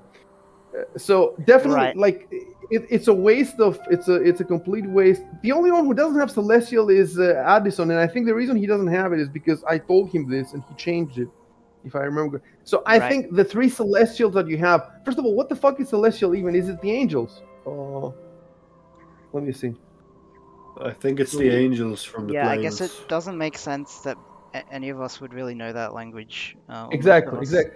Look. If one of you knew this language, we would have to make your background a special background specifically to explain why the fuck do you speak this language. So now three of you strangers who you met, it doesn't make sense for all of Yeah, you. just happen to all speak Angel. I It's think I spoken by all races of the outer sphere, the benevolent races. So forget it. Like, no, none of you is gonna speak this language. So you Yep. now have three languages. We can do them now. Let me see. So I'm gonna remove. I removed it from Nilvalor and then delete item. Uh, in fact, the language that would have made more sense for all of you to have is Varisian, Yeah. apart from Common, because you're all locals. You are all from Corvosa. Also, well, Chelaxian, but Chelaxian is Common. That's what I read in the player's guide. That the language of Cheliax, because Corvosa was made by colonists from Cheliax, right? So you're all locals. You should all speak Chelaxian, and that's common. So you all speak that already. So Varisian is more, I guess, from what I understand, Varisian is like a mix of common and the local Varisian. Let me see. Yeah, is it like a Varisian. dialect or something? Some dialect. That's what I think it is. Let me look at it real quick on What Google. was the? Is there a section for languages in the core book, or is it in a No, separate? I'm just googling it right now. But you Okay. guys don't Google this Yeah, stuff yeah, because I'm you not might googling hit anything. on, on spoilers. Yep. So the Varisians are nomadic human ethnic group. So they're look. Let me put it to you this way: the Chelaxians are the whites. You guys are the whites, the colonists. Do you see what I'm saying? Yeah, yeah. And the Varisians are like the Indian Americans or the the Aztecs or what? Not Aztecs. Native Varisians, native before the Chelaxians arrived, right? And some of them are they're barbarians. So that language seems to be there. So look, this language, that's why not everybody speaks it, because for example, Caleb would be good to have this language because he's supposed to be more street smart, and he's supposed to know more people of the underworld or more marginalized communities. So it would make more sense for him to know it. Um, the wizard can also, he knows it because they have high intelligence, so they know a lot of languages. Uh, that's it. Why do I'm you only happy to have? take it. You're happy to take it. Do you have? Do you also have linguistics? I doubt it. I don't think so. No. Well, it is a class skill. It is a class skill for you, so you could roll linguistics. It looks like uh, you just have a +1 instead of Addison's +7. So it would make sense. Let me look at the languages. So let's see if I hit plus here. Also, I'll mention, because I forget this sometimes, because my deity is like a knowledge deity. I've got a domain spell which just lets me understand all languages. Do you have to memorize it, or is it It's zero like an level? additional spell. I think I can only cast it once a day, but I don't know how long it lasts. Probably just a few minutes. I'll double check that.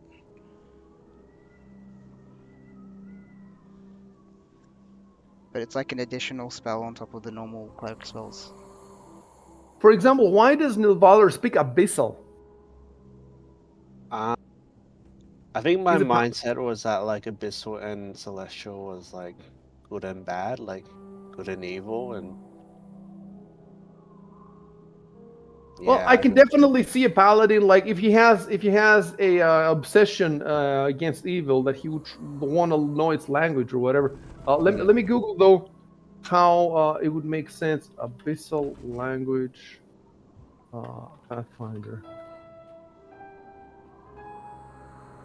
It's the native language of the demons of the abyss. So I mean, where would you even learn it? Although it is also spoken by many devil or those who have frequent dealings with races of the lower realms. Um, it's spoken in the whirlwind.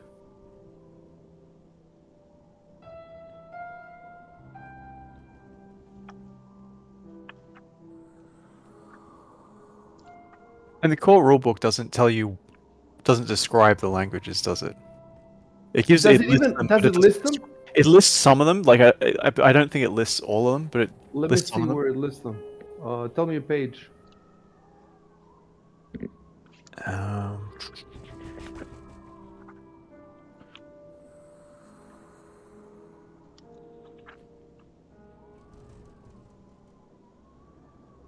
I'm just gonna Google Pathfinder languages. We could use some rules. Let's see, languages Pathfinder. Yeah, so my spell lasts for 10 minutes per level, so at the moment I could use it for like 20 minutes at a time. Okay, that wouldn't work for the hours that you need to look No, at the ledgers. it wouldn't work for the ledger. if you look in like the manual under linguistics, I'm just saying like doing this in fantasy grounds. It does give you a little bit of a description, but not much of a description. Like it says, demons and other chaotic evil outsiders for Abyssal, and Verizian isn't listed because that's like a campaign-specific thing, I guess. Yeah, when I Exactly. when I did the languages, I just kind of didn't really have any concept of Yes, yes. what any of it meant aside from like, and I think we also came up we tried to sort of do it between ourselves, like as a Yeah, I like think that distribute was languages the amongst the party and issue. stuff. We didn't know exactly what the languages, like the context of knowing them. Yeah. Yeah, so the languages here are all the generic languages for the races. So they don't have, for example, the different regions, of Golarion, which would be, you know, more useful. Of course, Dwarven would be useful. The guys that are in Rise of the Rulers, Goblin would be useful. We haven't looked at it, precisely because we haven't thought about it deeply and all that and etc. Your languages, as long as you haven't used the language, you can change it. I think I'd like to ditch Draconic. Like it's very random. Like when am Who chose this shit, man? Who chose this? All right. I put a Varisian in Caleb's because it would make perfect sense for him. He has common and Varisian, so we're done with him. I'm gonna close his let me see something. Okay. And then we have the rest of you. I'll leave you for the end, West Signal. I'm doing now Nilvalar and Nicholas, and they need one language each. By the way, I haven't calculated. I'm gonna go now with the slots, as many slots as Dan calculated, but eventually I'm going to recalculate them because I've got many errors that he's made. So plus I need to learn how all this shit works anyway. So let's find Nicholas's now. He has common and he needs one more. If we want to be a bit cynical about it, this campaign pretty much stays in Varisia. So, the chances of this character going anywhere else are slim. So don't take my word for it because I haven't read the whole fucking campaign. It's 600 pages. And these campaigns sometimes have crazy shit where, you go to other planes and, or you could just teleport you across the planet and then you'll say, I see, you said we'll stay here. I have no idea actually. But I think from the map that I've seen, it's mostly here. Plus, keep in mind, lots of shit can happen. Like, for example, if one of you dies, then you're gonna have to pick another adventure to play to get levels up on the new guy that you're gonna bring in the campaign. So that means you might end up playing another adventure completely different that I haven't even seen. So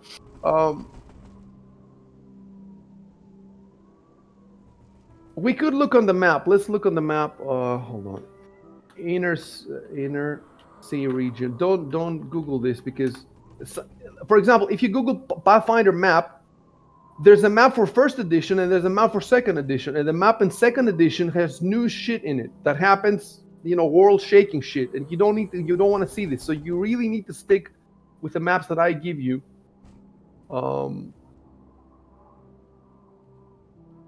Let me look. So basically, I'm looking at the map here, and so you have Varisia, and to the north are more barbarian areas, and to the to the west there's nothing. There's the sea, and to the east and south, there's Nidal, Nirmathas, Cheliax. You already speak Chelaxian. It's common. So really, Varisian is okay. You know what we're gonna do? It makes no sense for us now to What I'm gonna do is I'm gonna put a note.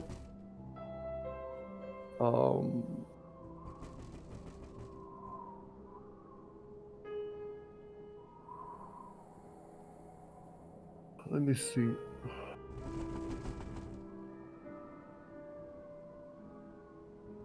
Okay, I'm gonna remove Abyssal. Look, Nilvalor's Abyssal does give the character some character. Like the fact that he's a paladin and he speaks the language of demons, we can actually write something about that in his background. So he can keep it if you like it. And I remove Celestial. Actually, in his case, it kind of would make sense to speak both Abyssal and Celestial if you want to. Is that what you want? He would be very useful. He would be very useful in the plains. So why not? I'm gonna leave. As long as we don't have 4 people with Celestial, as long as it's just one slot from one character, that's fine. So you can think about it more if you want, because you haven't used them yet. So if you change your mind, you can definitely change this. But for now, we're just leaving yours as they are. You have Elven because you're half elf. You have Common, Celestial, Abyssal. So I'm leaving you. Keep you can think about that later. In Saf's case, he has 1 extra slot. He can take Varisian now, or he also can think about it. And I can just leave these slots. I can just write a note in his sheet that says you have an extra slot. What do you think about that? Yeah, You know what? I haven't really decided. If you wait another week, I will have the overworld up on World Anvil, and then you'll be able to have the maps, the official maps that I want you to see, and then you can spend some time perusing them, and you can see is there something interesting in that map, some nation that looks interesting to you, and then I can give you some info. You see what I'm saying? We can take it from there. That sounds good. Okay, so I'm gonna put in your notes. He has 1 extra language to assign. Yeah, and because He I has 1 extra. worked as a scribe and stuff, it would make sense with the books and stuff that I would be able to learn some other region's language if I studied it, like in my backstory. It could also be in other races. That's another thing you don't have. Well, the paladin speaks Elven and the wizard speaks Dwarven, so you do have 2 races. But you could also, there's more races out there. Yeah, I could also. Although those are the main humanoid. Besides humans, the main humanoids are dwarves and elves, certainly. So you have 1 extra slot. Are you sure you have 2 slots? It sounds a little small but maybe your intelligence is low. Is that how it works? Your intelligence is 12. Yeah. Yeah, it's only 12 so because its wisdom is my main stat. So I've got high wisdom, but just like average intelligence. All right. So we're now with Addison, who wants to. Yeah, it doesn't make. Look, wait. Dracon is different than Abyssal. How is it different? I think it's for the dragons. dragon. Okay, Yeah, dragon language. For dragons. Look, let me tell you something. Most of these campaigns have a dragon. So This campaign, I can't tell you for sure, but it probably does have a dragon. Not 100% sure, but it's like 80% sure. I I think don't know how you. yeah, I'm not sure how I picked that. I guess I was thinking like because he's studied a lot of languages, it makes sense for him to have something kind of exotic. Yeah, could be Is it that not he's ordinary? fascinated by it. Could Like be that he's Latin. fascinated by it. And keep And we in have somebody who mind. has Elvish in it already anyway. Yeah, we always have. You have.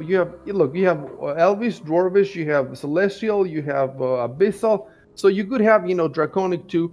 I've never played a dragon in D&D. Like, because my characters never got up to the level of my players where they would face a dragon. So I have no idea how you even role play a dragon or what their powers are. We're gonna find out eventually. Um, let's leave it there. And if you change your mind, you can change it as long as you don't use it, right? Yep, cool. So we're good for now. And Caleb can take a second roll, a second pass at the ledgers if you fail at it. So if early evening you fail, then he can try again, and he until midnight or something. He can try so you will know tonight if.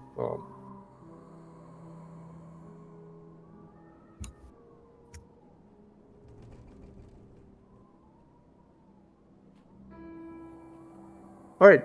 So keep talking if you have more to say, or if you don't have more to say, we're gonna speed up time so we can make the roll for the ledgers.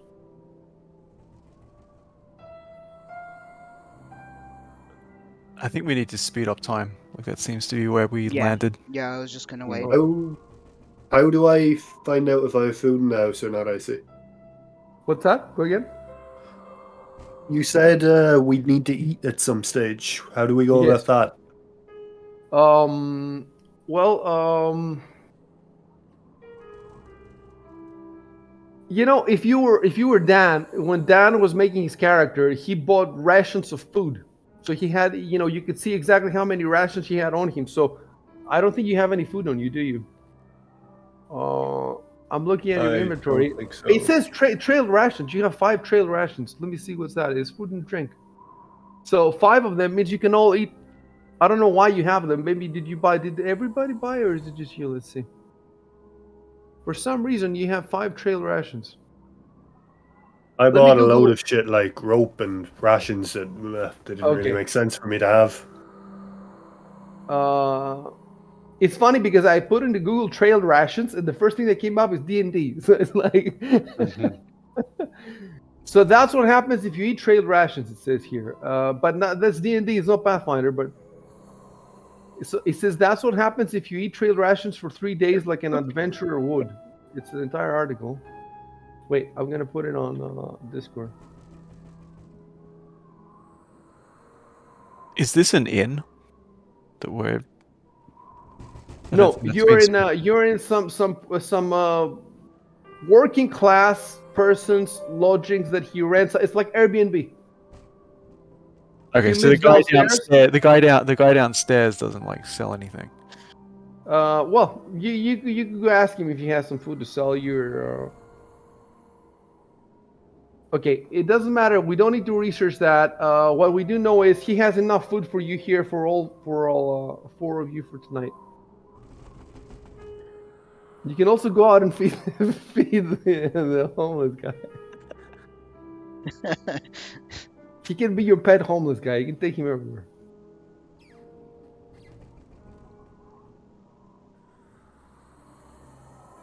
All right, I'm speeding up time. Oh, Kiero is typing something.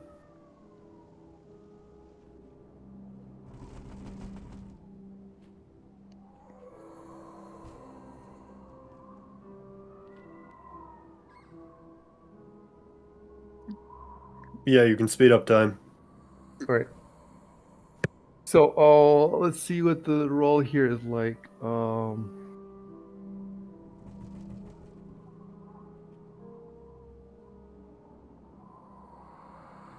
Should that be Right, noted in the logs that it's time a is passing? DC 15. It's a what? I will after you roll, I will type the whole thing. So, DC 15 linguistics check. Yes. So let's see how you would roll this check.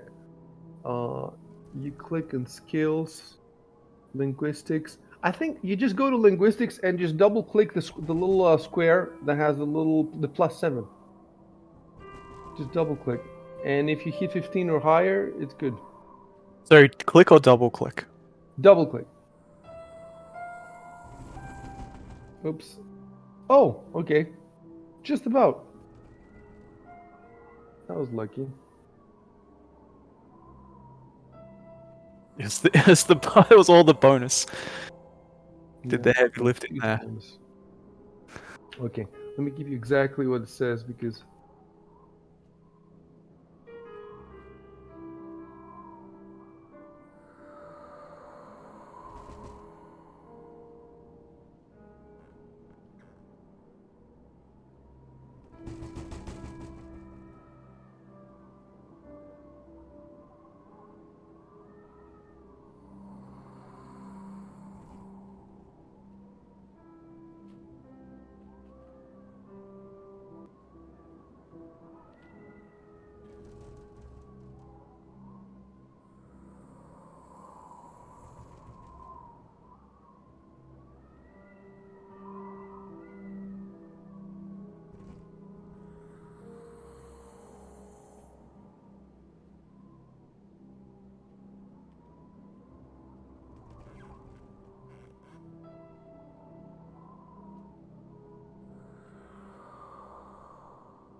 I'm typing something. I'll be done in a sec.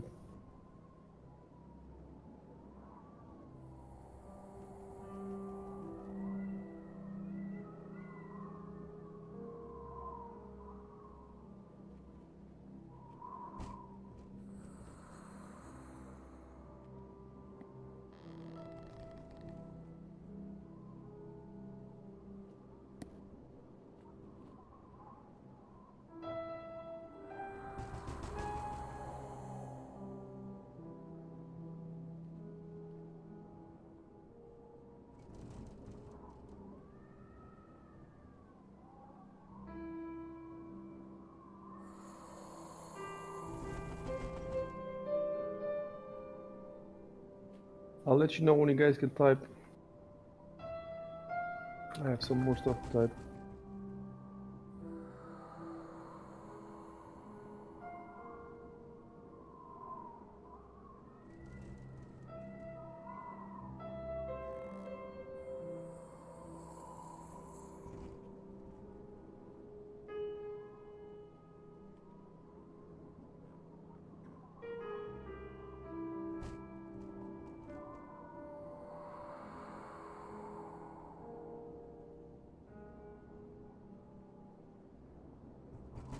Oops, I made a mistake there.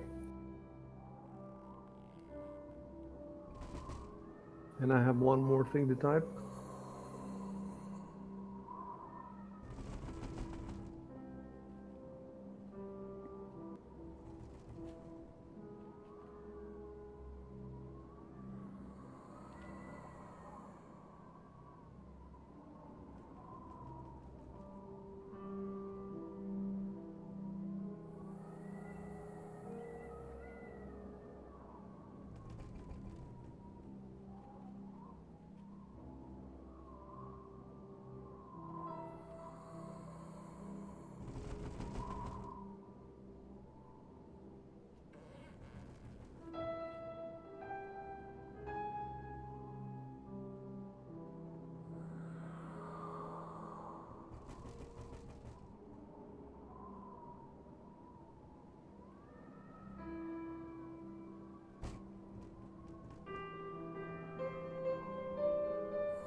should have had this prepared from before, but I had other stuff to do, so I'm doing it now. I had higher priorities. All right, there we go. So now I can give you the look. This every trade completion gives 400 XP. But it says here that it gives it to the whole party. I suppose it's because Addison, he did not solve this thing by himself. The reason that he has a ledger is because he has a whole party with him that help him get the ledger. So the 400 XP goes to everybody. I think I already have given you the 2 400s for killing him for the other 2 trades. So now there's 1 400 left for Nilvalar's brother. That's the only one. What? But when you applied it originally, did you apply the 400 4 times, like multiple times? Like in killing it, didn't it satisfy 2 traits? So does that mean that? It satisfied true traits, so I should have given you 2. So the question is, did I give you 2 at the time? I don't remember. We have to go back to and keep in mind that I only learned how to assign XP parcels very late. Like in the first sessions, I didn't know how to assign parcels, and I would give you manually the XP. I would just type it in your books. So we don't have it. We don't have it in the chat logs. So what I plan to do at some point is right now I've given you XP, but I've given it to you like roughly. So I want to go back and chapter by chapter, page by page, see the XP and also add the XP to the chat log to the exact point where it's awarded, and then do all the math, make 100% sure everybody has the correct XP. So for the time being, we're going to continue with this rough way. It's not rough now. Everything from now on is not rough because I know now how to give XP. But what happened before, I cannot check it now. So we're just going to have to go with whatever we've done already. And I'm pretty sure it's fairly accurate, but we might be missing a few hundred XP. It's not a huge deal. I don't think it's going to be a life and death. But eventually, I definitely will sit down and fix it. So now I have to give you this XP parcel. I just have to find out where it is because, it's not here. It's in the last chapter. So I have to pull out. It's in Gadrin's Den. It's the attack on the fishery. Let's go old fishery. Let's see.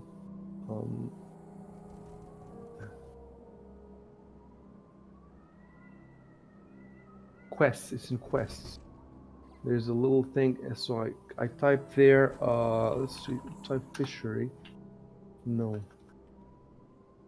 Oh, maybe it's framed. Maybe let's call frame. Yes, trade award frame. I found it with the search function. That was pretty. Yes, 400 XP. So now, what happens is I pull up the party sheet. I go to the XP slot, and then I pull the trade award frame into the awards here, and then I just click award, reward, right, and then award. Okay, it didn't register. I don't know why. Why didn't it show?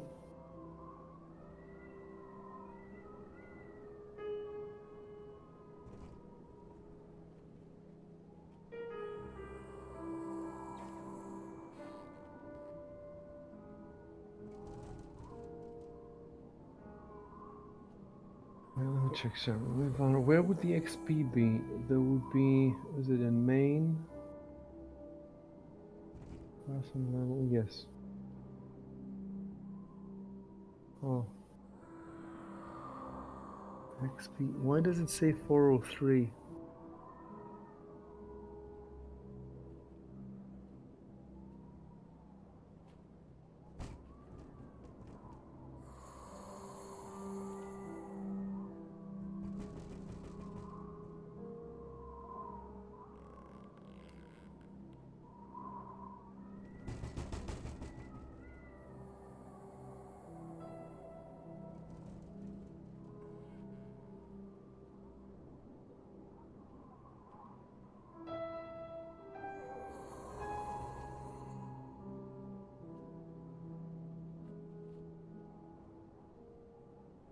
Maybe I have to drag this to the chat box.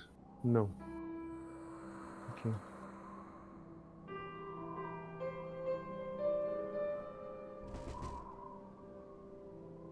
Maybe they changed how it works. That is weird. Alright, I'm gonna have to Google it.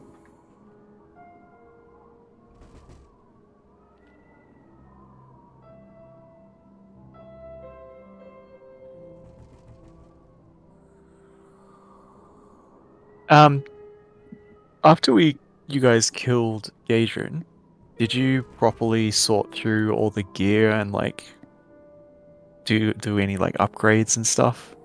Like I can see that Caleb has the dagger, but Nilvalor has the armor.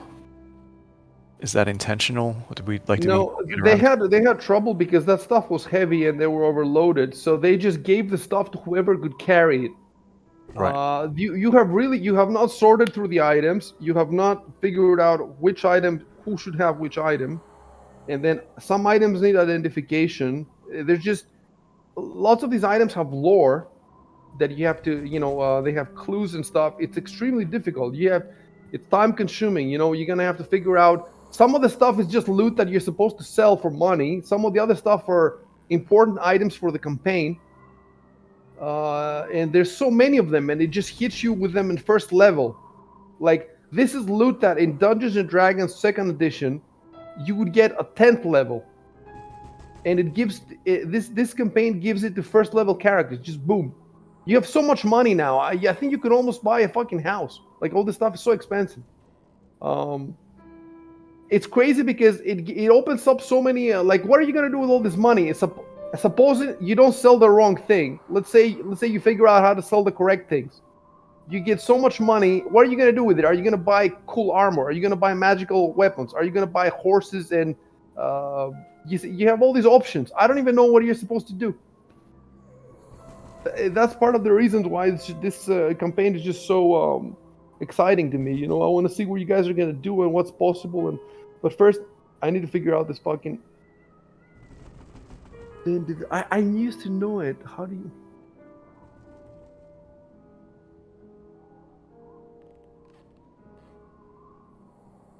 Okay, I'm looking at the thread here. Look, all this time that I'm spending, you guys should be going back to the chat logs, to the descriptions of this loot, and open a note on Fantasy Grounds and write there which items you think you should keep, which item you should explore, and you have so many things to think about. You can also chat between yourselves right now.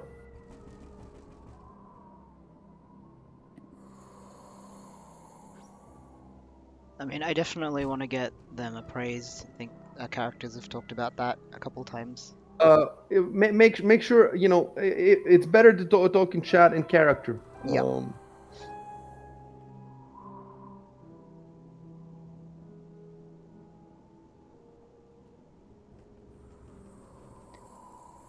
Can Addison talk about what he found in the ledger, or are we waiting for that?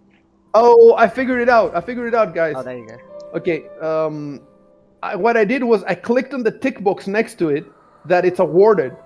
So then when I was clicking the award button, it wasn't giving you anything because it thought it was already awarded. So first you have to hit the award button, and then you put the tick next to it that it has been awarded. So I did it the wrong way around. So now you got 100 XP each for that. We're all good. So you can continue the game.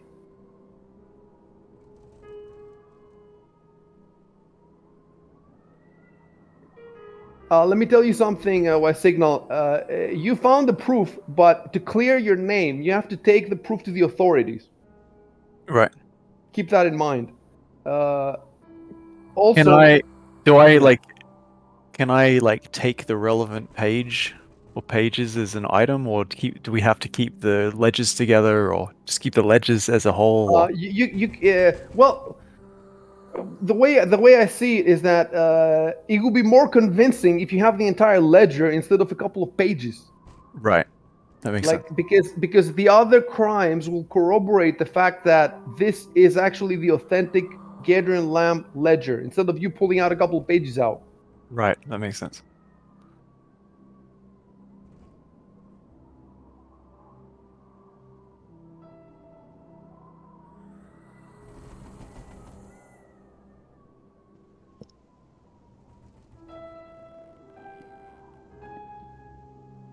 So I assume Addison can tell us what he found in the ledger. Would that be like an action or? I just told you what he found. I Right. don't have exact. No, I mean like our Um, characters. Does Addison need to say anything or do no, anything? no, no. Okay. The three text boxes after he finishes are what Addison told you. Okay, got it. He told you these things in, the narrator. Let's put it this way: the narrator told these things Yep, in understood. Addison's voice, basically. Yeah. Yeah, just wanted to double check.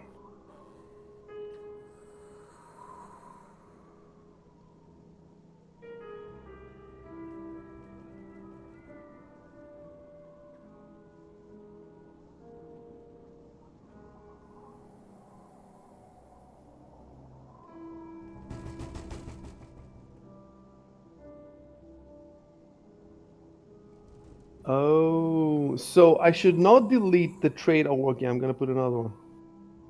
No. If you look at the XP, it says that you got the XP, but it doesn't explain the reason you got the XP. So the little blue ribbon what I put that says trade award frame that explains the reason. So that's all we should do it from now on. Do not delete trade award line.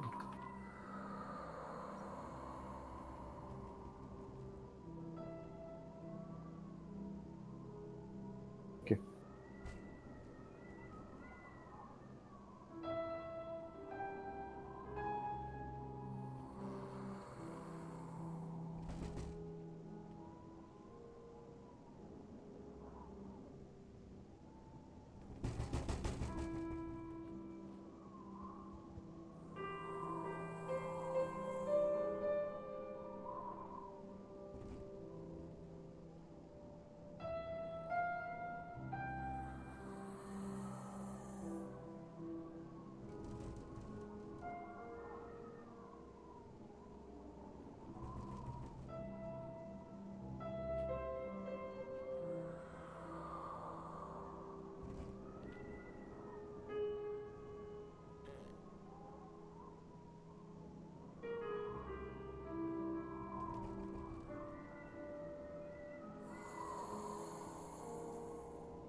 Is the ledger actually in his inventory? Let me see.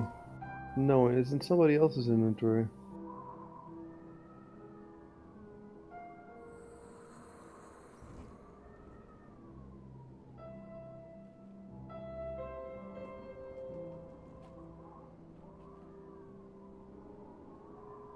Do we do inventory management in character? Or do Meaning? we just like as in if I want to carry the ledger? Yeah, you have to ask it for the time being. Yeah. Yeah, Nilvalor has it, as he has most stuff. Because of his, yeah,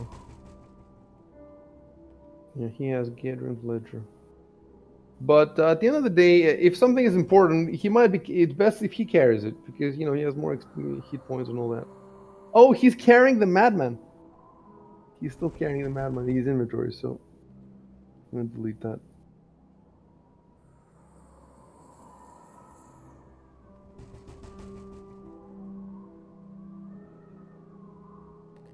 He's carrying Queen Elios's brooch.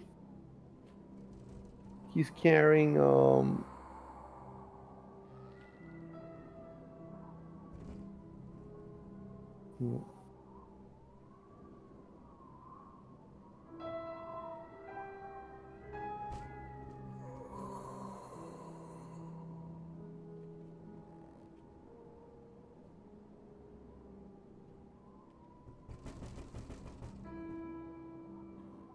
Before we move on, did we examine every item in this no, that? no. Well, I gave you descriptions for all of them when you found them. And what you're asking me, I guess, is if you've closely examined each one. Yeah, so it's sort of Let me check for see. that. Let me see if they. Yeah, I don't think. Like this abalone shell says it appears to symbolize something. Does that mean that it's in the shape of a symbol, and can we Let me knowledge see. check that symbol? Okay. I'll tell you what.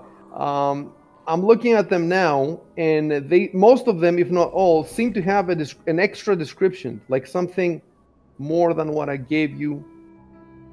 So you could spend time looking at each one of them and getting a slightly more detailed description, um, at least for some of them. And then for some of them, I might even have more details, but that might be hard. Those might be harder for you to get. You might have to roll a check or find somebody who knows something about them. It's definitely going to be an involved, uh,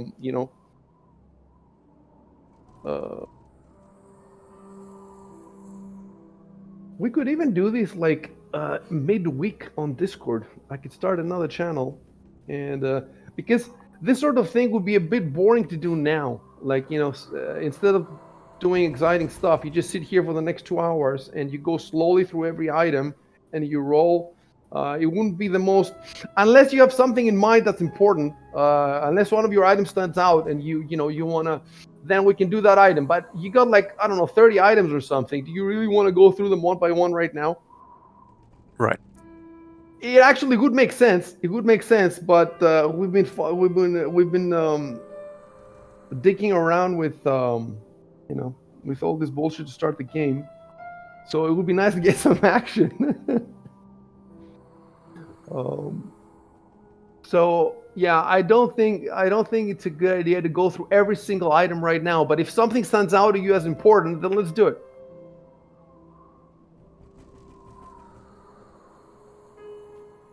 I was just hoping we could that we might check. We could do a check and like get something like we got from the ledges. But it Oh, I sounds see what like you're that's saying. Well, first of all, can just you farming them for information, basically. Is what are you looking now on other people's inventories? Can you do that? I think I've enabled that option, right? Where are you seeing the abalone shell? It's not on your inventory. It's in from the Nilvados. chat log. Oh, It's you're from the seeing chat it log. in the chat log. Okay. Go for a second to the party sheet. The party sheet is at the top right. It's the one with the 3 characters, the little button. And go to inventory. Can you see the party inventory? Yeah, I can see that as well. So now you can scroll down and you can see all the items you have alphabetically, the entire party, and you can see who has them. Um,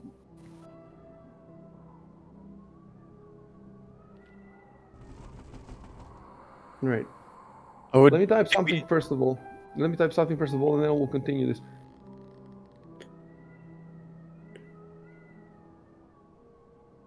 I know. I don't think the fishery is on the way. I think Is it the other way around? Yeah, it's it's the the other way other way around. around. Yeah. My bad. Zalara's place is on the way to the fishery. Yeah. I misread it.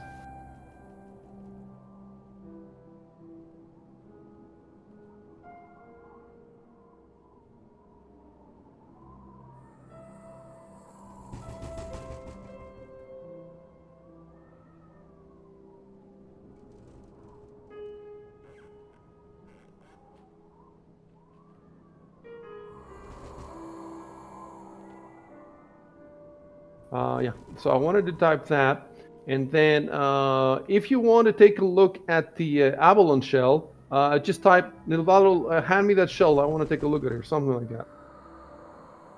Hand me that shell you have.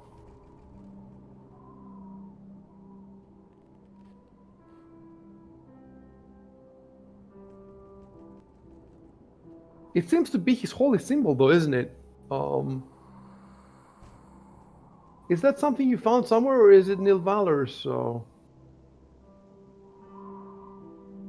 It's in the chat log as one of Gadrin's items. the abalone shell. It's in. Okay, let me take a look at it. It's part of the parcel that Kirog it was like wrapped up together. Also, sorry, I mistyped. I meant to say what happened to your brother.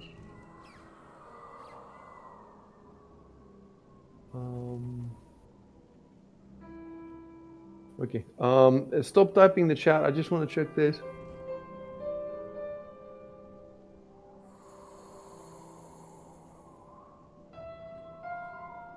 Yes.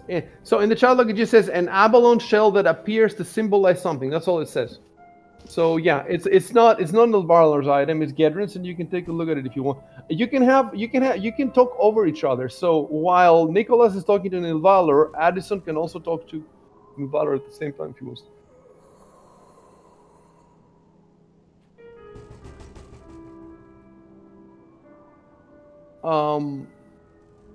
So what you can do, Dino, you can write.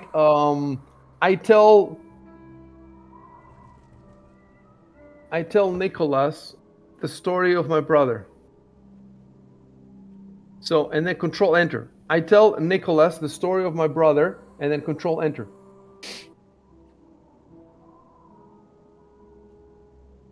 Yeah. Okay. Let me see if I can pull out the story from your notes.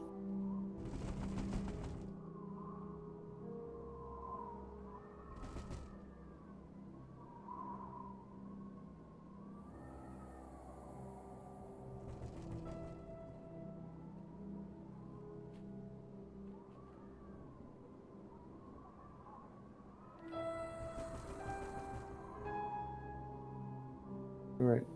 I'm going to type the story. No, do I need to type the story or?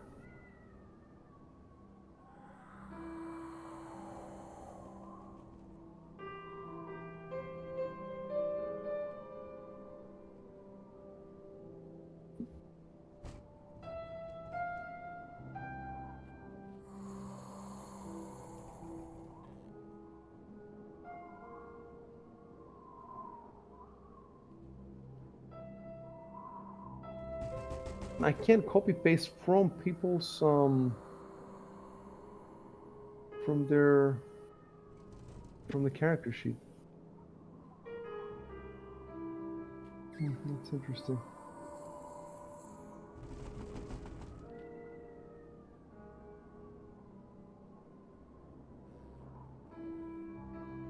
Okay, so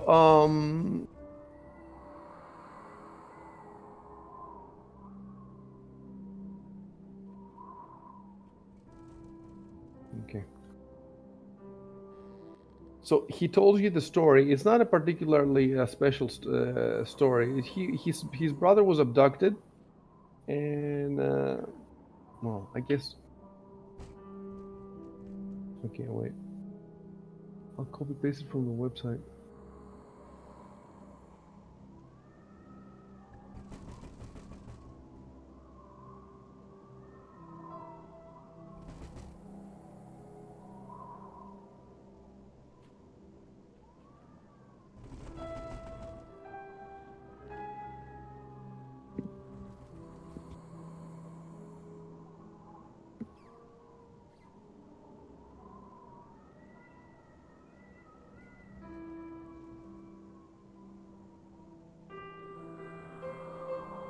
No, we gain nothing by. I'm just trying to figure out if Nicholas would know anything.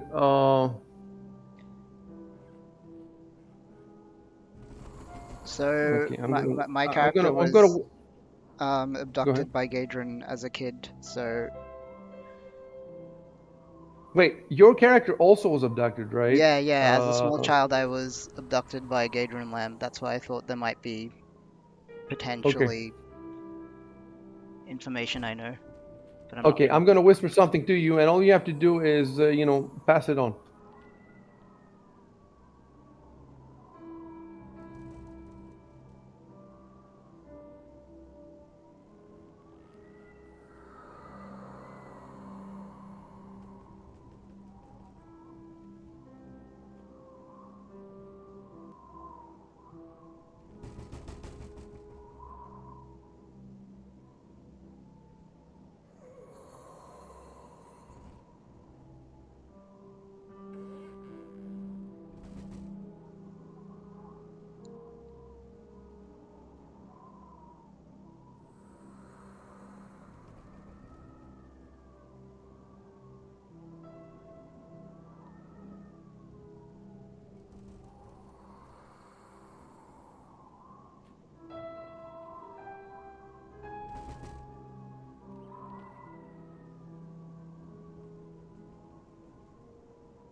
I made one typo there. You'll see it. Instead of fishery, I wrote fisher.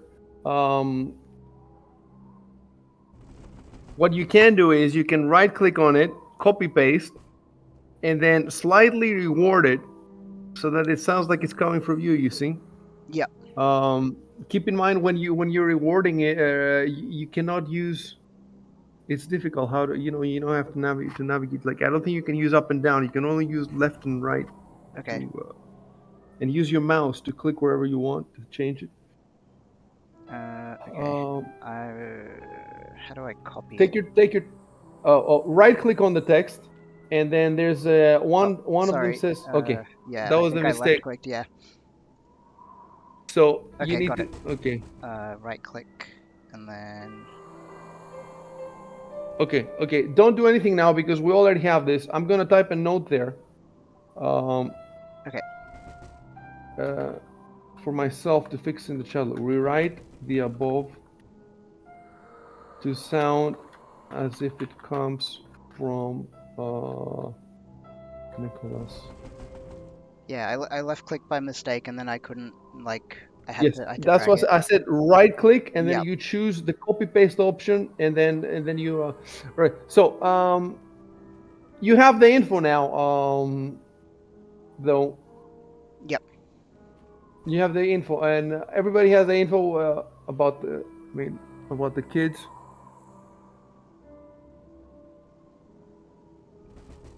Just when you read it, Dino, Mm. this is what I whispered to Nicholas, and he would have to rewrite it. So he Yeah. would have to say, for example, after hearing Nicholas' story about your, after hearing your story, I'm convinced that if he still lives, he would have been, etc. He's just basically telling you that now that the kids have scattered to the wind, they're not going back to the fishery. So you have the whole city to look for them. It's difficult. Mm. I suppose since he does have a bit of a criminal past, I suppose he would know where to look for. He would know which parts of the Yeah, it would city let are me know. city ones. Not like the exact location, but maybe certain places where they might use hideouts.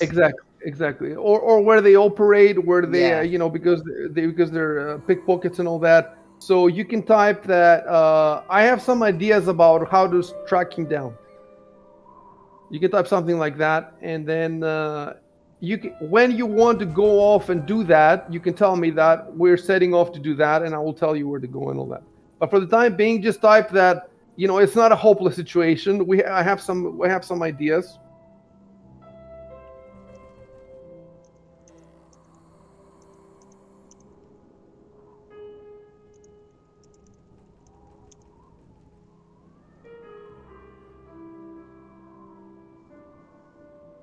Great, that's fantastic the way you put it.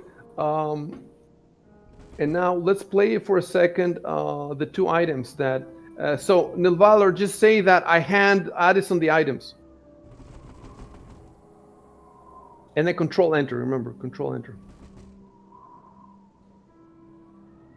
And then I will. Great, and then I will describe this to you.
Can I talk to Caleb while this is happening, or should I wait? Go ahead.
You guys know what abalone is?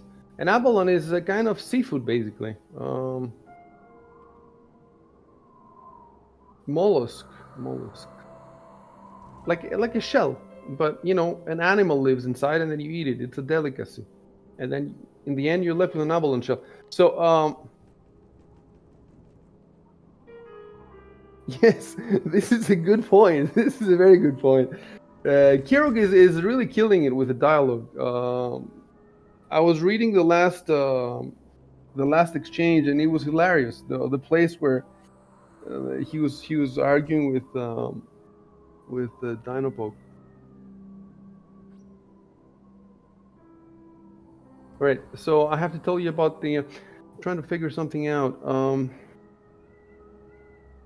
Okay, Addison looks over the items.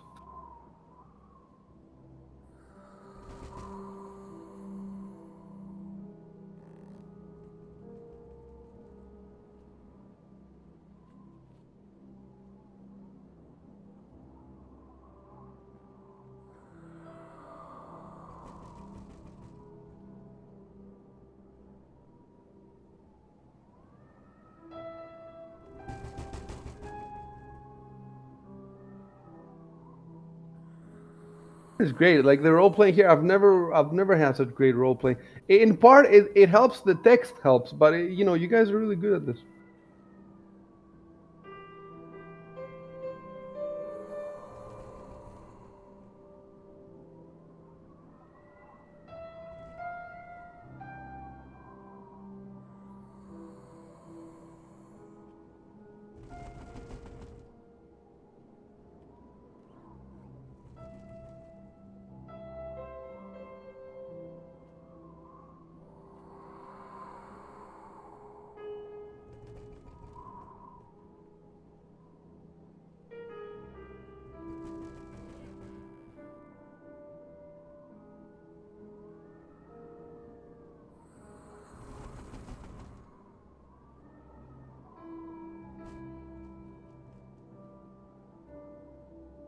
If you need to see more stuff, go ahead.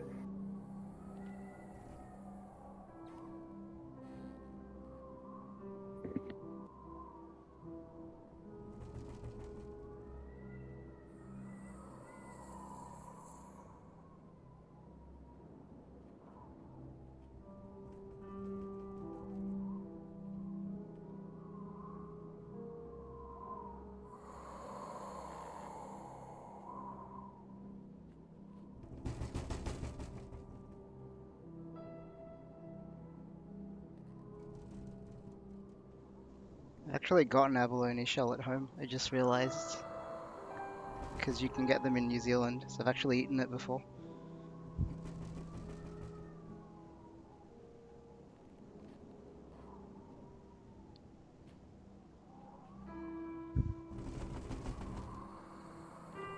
All right. Let's do something. Hold on. I want to roll something without you guys knowing.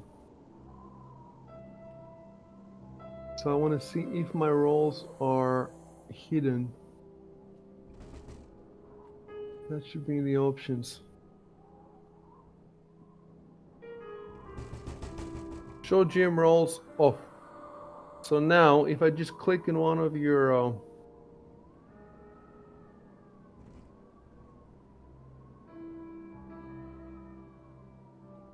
wait. I'm slowly getting the grasp of this again. So you shouldn't be able to see this, right? We saw that you rolled something. Okay, but you Yeah, didn't it see what was it just said. like Okay. a shadow. So we know that you rolled something, but we don't know what. I rolled knowledge religion for Nicholas. He has knowledge religion, and I will type the result. You rolled very high. You rolled 19. So let me see. The 19 gives you for basic questions. So tough questions will be 20 and up. You needed one more for a tough question, but you Yep. got 15 basic questions, and this is a basic question. So you definitely got. That's still a pretty high roll. I've only got +1. Yeah. It's a high roll. You rolled 18.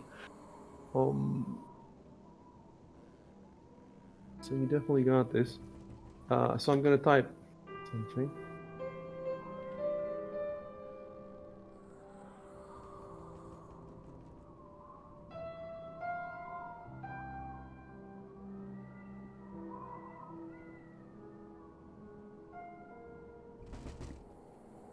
It's Nicholas's, or is it Nicholas? Like the possessive. Is it an extra S for Nicholas?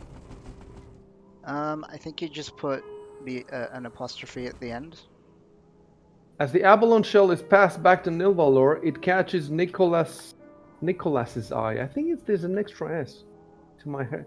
I think you pronounce it like that, but when you write it, you just put the like you wrote in the previous the whisper. You just put the one apostrophe. Right, I'm gonna put one for now.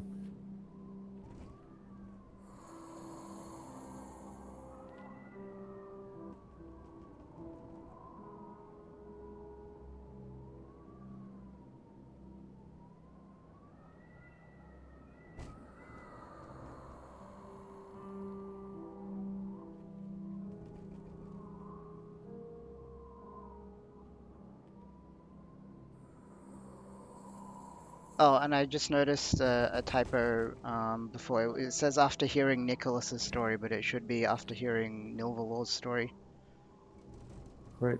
After I type this, I'm just because their gonna add names a are note similar. for that.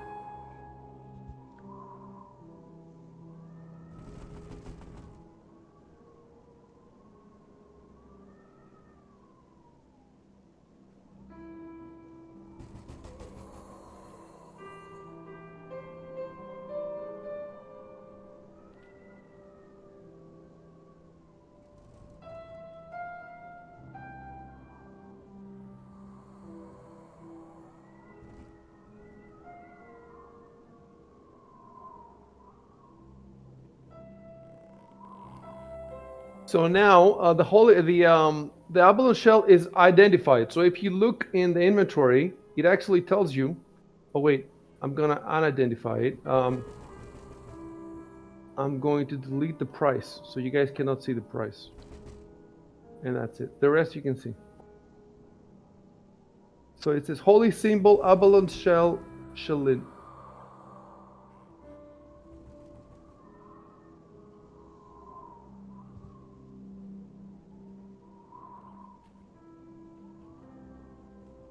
You have a holy symbol, right?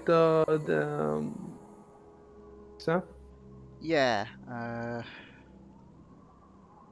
Yes, you have a holy symbol wooden. It says here. So I think that every priest needs it to cast his spells, right? Yeah. Yeah. I think it was. I'm trying to remember what it was, but it's. I think I wear it. Um.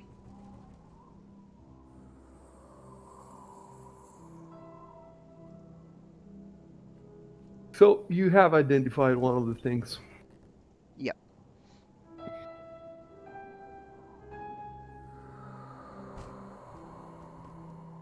All right. So where was the area says after hearing Nicola's story? Okay. Um,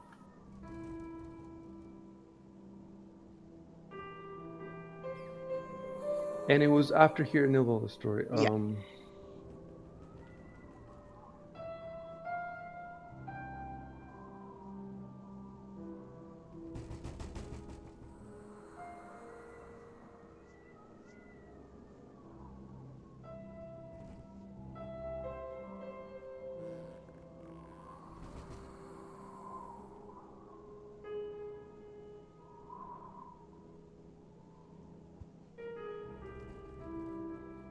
All right.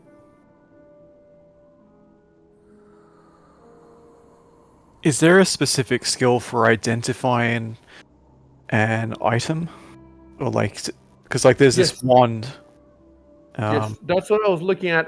There doesn't seem to be a skill for identify. It's a magical. It's a So is magical it like an spell. Arcana knowledge check? That could be okay. Tell me again which item you're interested in, An obsidian wand. and who has this. Let me look in the party sheet.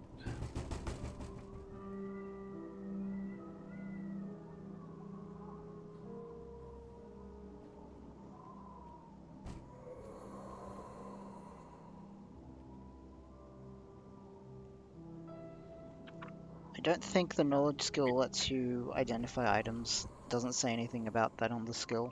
Well, that's what you just did with a knowledge religion, but I don't see it in the inventory. look, it makes sense to me It does that make a sense. Yeah. priest would be able to identify. Keep in mind that all these rules are, if something makes sense, it makes sense. It's not. Yeah. Yeah. But the generally speaking, from what I know about D&D, the identify spell is about identifying magical stuff. It's not about identifying, the use. I would say for non-magical uses of items, what you need is somebody with knowledge of the profession or Yeah. That makes the sense. skill, etc. It's only Um, identifying the magical properties why you need the spell. But if you can just look exactly, at it and you know something about it, it makes sense that you'd be able exactly. to pull from your knowledge. And then if the GM thinks that it's something that's rare, a rare item, then he would require a kind of skill check, Yeah. relevant skill check, which is what we just did, and I just required a basic. You would have succeeded in that role, even with what's the lowest of the? I think is it a 10 or let me see. the most basic level of the. I think it's a 10. Yeah, 10.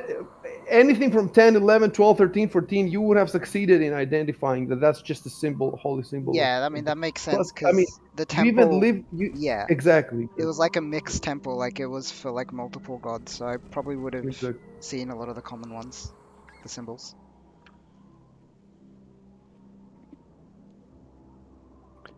Right. All right. So is the So way is it detect magic that I need to cast on this wand then? detect magic is a different spell from identify. But They have identify is very like explained in terms of detect magic. Like it says this spell functions as detect yeah. magic. Detect magic is not barely even a spell. Like it's you can cast as many times as you want a day, so it's sort of like an Yeah. ability because it's a zero thing. It's a And then cantrip. yes, and then if you also have identify, then it gives you more stuff. They use this spell a lot in the War for the Crown campaign, and I used to have it memorized because they use it like every fucking they're in the dungeon or whatever. Um, so it's difficult. Like it's so difficult to understand how it works. But I used to know it. So just by looking at a couple of minutes, I can tell me again which item you're interested in. The obsidian wand. Who has this? Well, I looked in the party sheet. It's mentioned in the chat log, but I can't find it in the inventory. But I Nicholas is see. carrying an unidentified item. Oh yes, they have all these identified items. Yeah, Okay, so I need to I have find a out few. which is it part of Gideon's loot? Yes, Yeah. an obsidian wand. Okay, let me look who has it.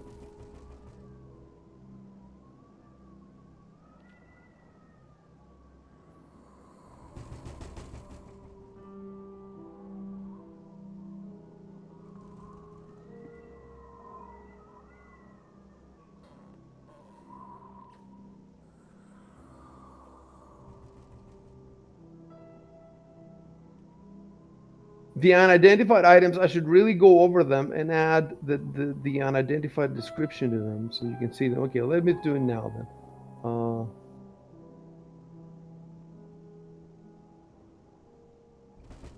So I think with detect magic, you can detect whether there's like a magical aura from the Yes, item, and yes. it There, says there. here, if the aura emanates from a magic item, you can attempt to identify its properties. See spellcraft, which is I think another is a skill. Okay, so spellcraft. Yeah. Spellcraft is a skill that he probably has. I Yeah, mean, I'm sure it's a almost class. definitely. Yeah. Look. It makes perfect sense to cast detect magic and all this stuff. You should have done it a long time ago, actually. And we didn't because we just didn't know how it works at the time. In the meantime, I Well, I figured it think out with the other. he was also unconscious for a lot of Oh, it. there. Oh, yes, yes, So yes, yes, yes. That's why. Otherwise, he would have been casting it all the time in the yeah, no, layer. we All fucked the up optional. when he got unconscious. Well, you were lucky that there were no traps, Yeah, or I think if there was a traps, you had a key or whatever the fuck I don't remember, but you definitely didn't trigger anything. Um, Can I just mass cast that yes, you spell on can. That's every exactly how it item, works. everything What? that we have? Just I No, just the it doesn't. scenario It doesn't work. as It well. doesn't work with the item. It works on a whole fucking 30 feet, Right, it's right. 60 actually feet or yeah whatever. 60 feet. So if you just cast it, you should be able Yeah. to detect So the we like have to do aura. this. Yeah, yeah. But listen, we have to do this. So in the end, I will tell you there's 6 auras, and I will tell you the school and depending on your. So it will take a little bit of time. It's not a huge amount of time. Um, but first before we do anything, I have to make sure that there are no unidentified items in your inventory. Like they have to have at least a little bit of a description so you know what it is. So I have to go through everybody's now inventory. I am now in. I have a problem here because I have this item that's crazy. Okay, hold on a second.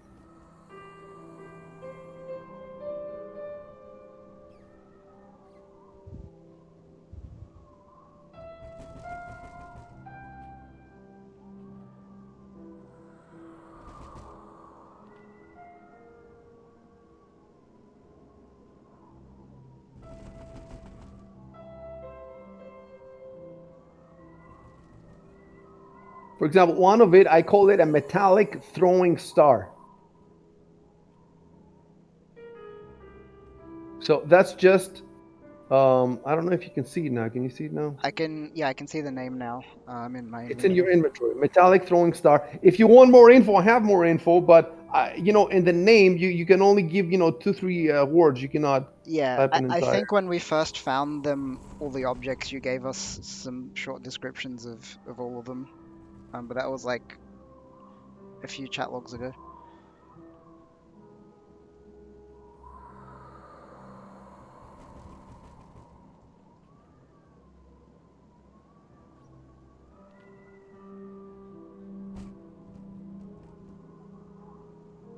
Another one item that you're holding, I'm gonna call it. Let's see. An arrowhead. I'll just call it an arrowhead.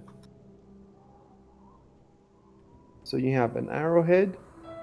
You have a metallic throwing star, and I think that's everything for your inventory. Yeah, there's a wand, but I don't know anything about There's it a yet. one. Wait, Yeah, what's it the called? last item. It just says. Is that the It just says obsidian ward? wand. Let me see. Yes, that's the Maybe obsidian that's wand. Yeah. okay.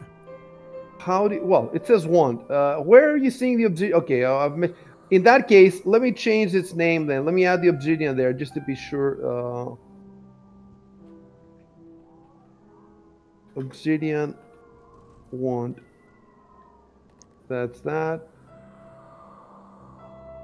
All right, and now moving to Caleb's inventory. Does he have anything unidentified? No, I don't see anything that says just because it doesn't say unidentified doesn't mean it is identified. But I just okay. And finally, the big inventory. No, I don't see anything there that's unidentified. So if you see another item that's unidentified, let me know and I'll fix it. Okay, now let's do the detect So magic. I see 2 in the party inventory. Maybe I'll try reopen Oh, it. let me tell you how the sheet works. The sheet doesn't automatically update in real time. I have to click on a button that says rebuild party inventory. And now that I clicked on it, I don't think you'll be able to see them anymore. Right? Yeah, it's fixed now. Okay. You just have to keep reminding me to click it. Okay, so now we'll have to do the detect magic, which I've done earlier. Um, Actually, no, you shouldn't have done it earlier because, like you said, he woke up. You had to get back here, and now is the best time to actually do it. So, let me go in his actions, detect magic, and let me read it real quickly.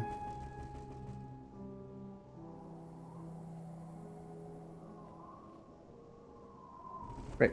So what you do is this: go to your sheet and to actions. Um,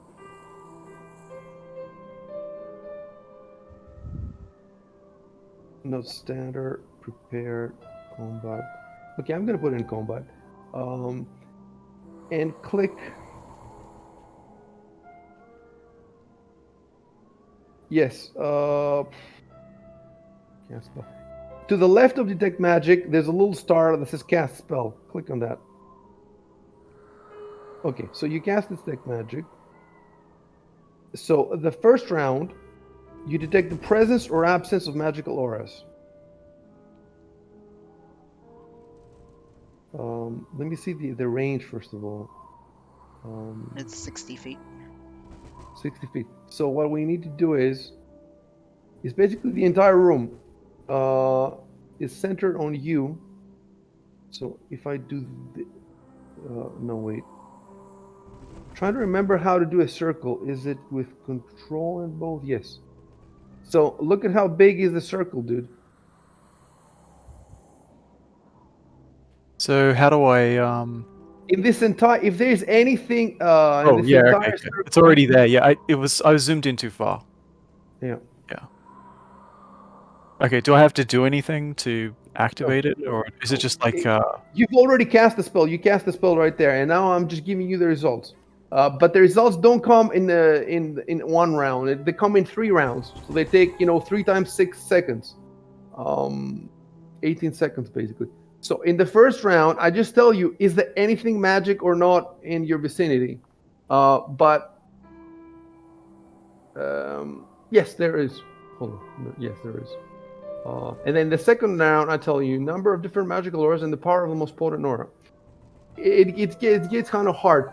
I have to look at all these fucking items now and see how many of them are. Like, I've never had this such a tough situation before.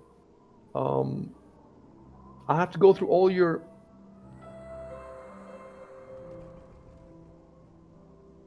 I mean, your spell book counts as even your own spell book and your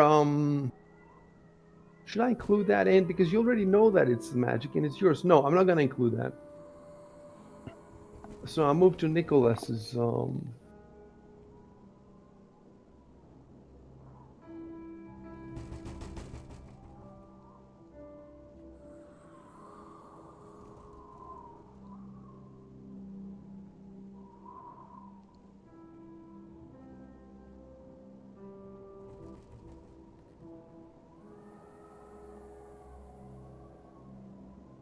I'm also not gonna do, for example, Nicholas's holy symbol.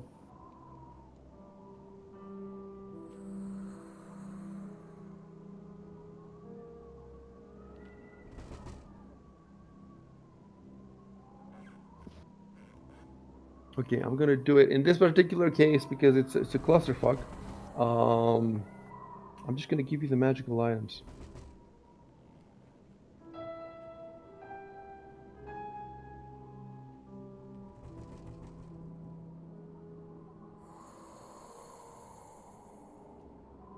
Magical auras. So I'm typing now.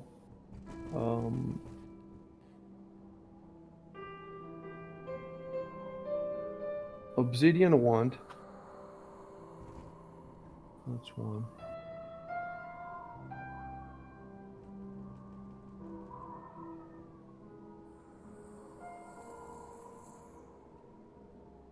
Potion found on Sable Company Marine.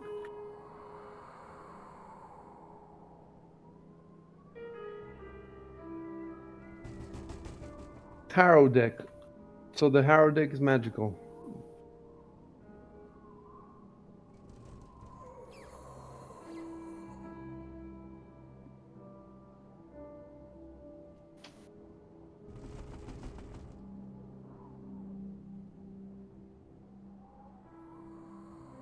And then Gadrian's dagger.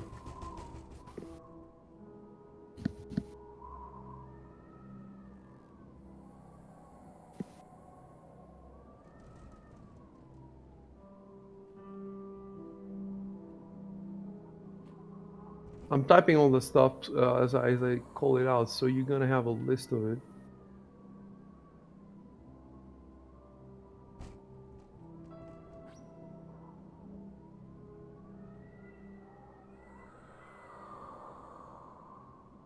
Composite longbow. Composite longbow found. Okay, no, I'll put it. This is the Sable Company Marines. So you ended up stealing this stuff, right? Sable Company Marines composite longbow.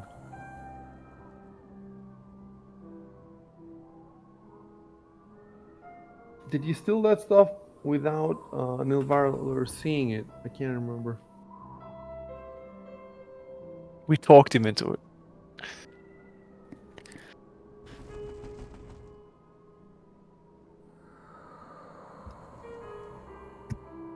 I think the compromise was we weren't allowed to steal anything else after that guy. Yeah, it's the last in the whole campaign that we're gonna steal.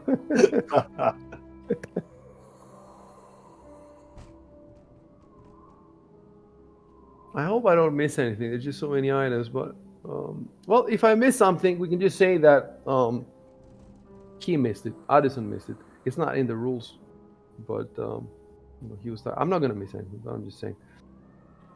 Uh,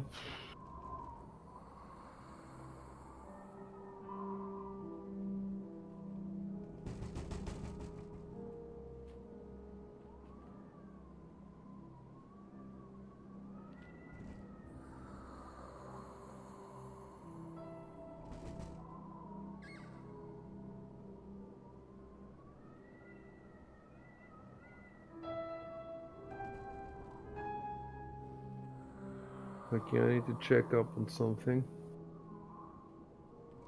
from the loot.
Okay.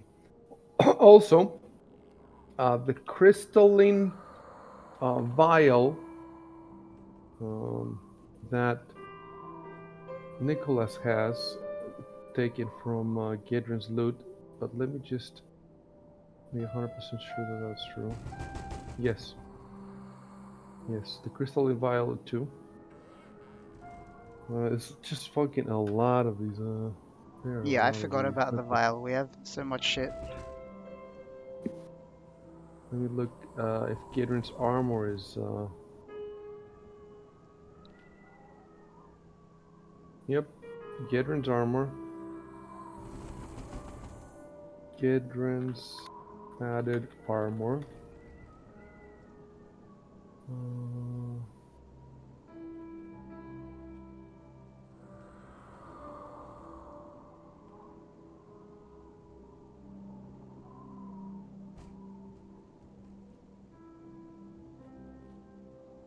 Of course, hold on. Does the holy symbol has an aura? It doesn't say here. I'm gonna Google it. Do holy symbols have? Do holy symbols have magical auras? I'm not even gonna type D&D. Yeah, it's the first. Detect magic on holy symbol. It even, there's this Reddit thread.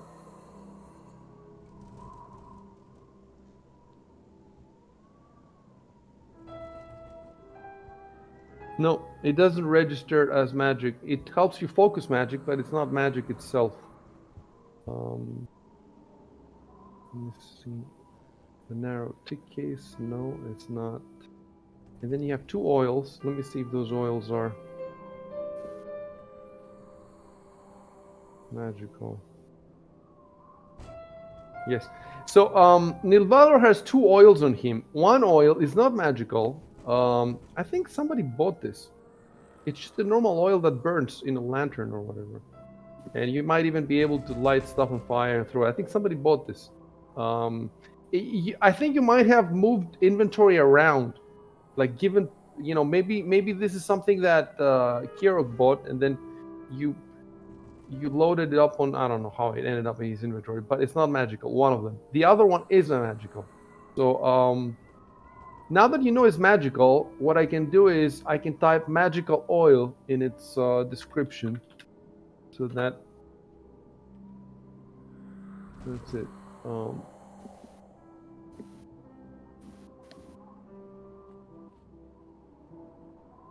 Let me see how it is described. Is a vial of oil, or let me see.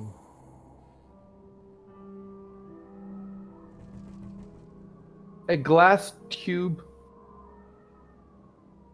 containing a dose of oil.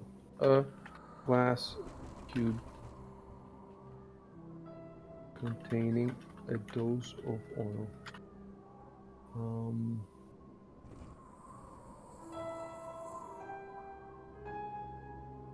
That's it. And then, of course, there's the half orc's healing potion. Let me see whether the Queen's Brooch. No, it's not magical. Rope scale mail, silver ring with inscription. No, I don't think that's magical either. Let me see if I missed anything.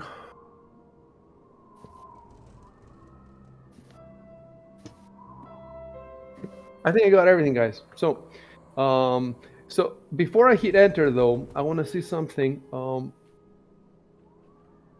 about the detect magic. So the first round, the presence of magical aura. The second round, the number of the different ones and the power of the most potent aura. It says the most potent, I guess, because the most potent overwhelms all the others. And then on the third round, that's when you get the strength and location of each aura. So because in this situation there's no time pressure, you can you can skip straight to the third round. You don't have to worry about telling the player what happens in the first round and the second round. We go straight to the third round. So that's why you get the location of each aura. That's why I'm going to give you a whole list. You're going to have a whole list of all the items, and you're going to have the strength of each aura. So now I have to go through all these fucking items again and tell you their strength.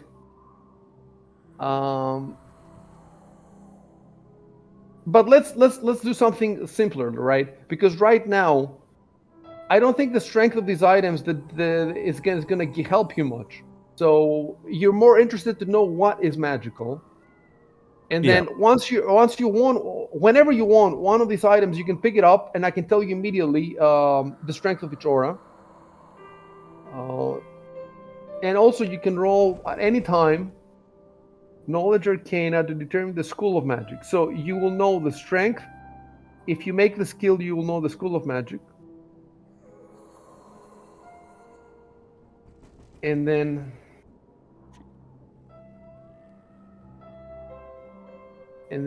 do you have spellcraft? Yeah. And then you can even try to identify it. So you can actually try to identify right now all the so what does the identify spell give you on top of spellcraft? I think it just I think it gives you extra information. But let me check.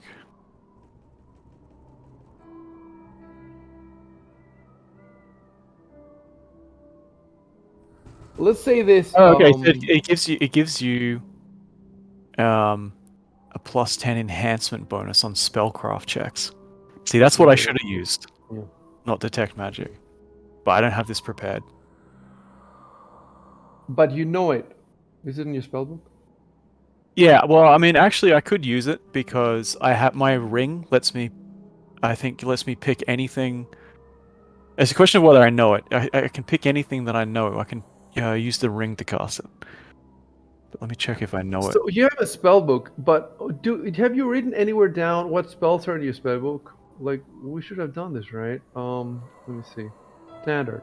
Okay, I see them. If you see, no, not standard. Preparation. Okay, if I hit preparation, I see what spells you know. First level. Detect secret doors. Did you choose this spell? Detect undead. Featherfall, Mage Armor, Magic Missile, Summon Monster on. It does sound like you picked these spells. I don't see Identify though. Is that a cantrip? No, it's not a cantrip, right? It doesn't look like you have Identify. Yeah, I don't have it. It could be an opposition school. No, I think my opposition's necromancy and enchantment. And that would be divination.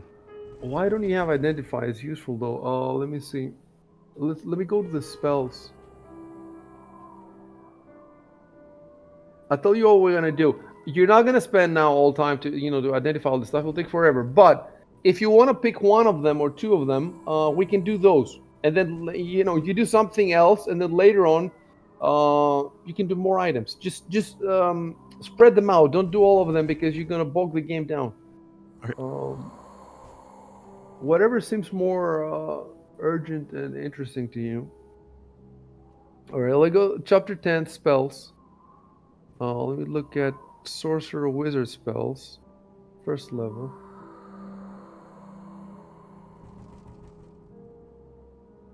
It is a cantrip. It is a cantrip, huh? So if you don't have it, chances are it's opposition. Sorcerer wizard spells. It's divination, and where's my No, it's not a cantrip. I don't see here. I Are see we detect talking magic. about detect magic or identify? Identify. identify. Identify is a level 1 spell. Oh, sorry. Yeah, cantrips is a 0. Sorry. Yeah. Forgot about that. Identify. Divination identify gives plus 10 bonus to identify magic items. That works very differently with your second edition, and that bonus is insane. The plus 10 is insane. So it makes sense that it would ask you to waste an entire spell slot for that bonus. And then I wonder what its duration is. Where are the descriptions of these spells? Identify is on 299. I just found it in the spell list. Page 299. Okay. Identify. So the duration is 3 rounds per level. So you have 3 rounds.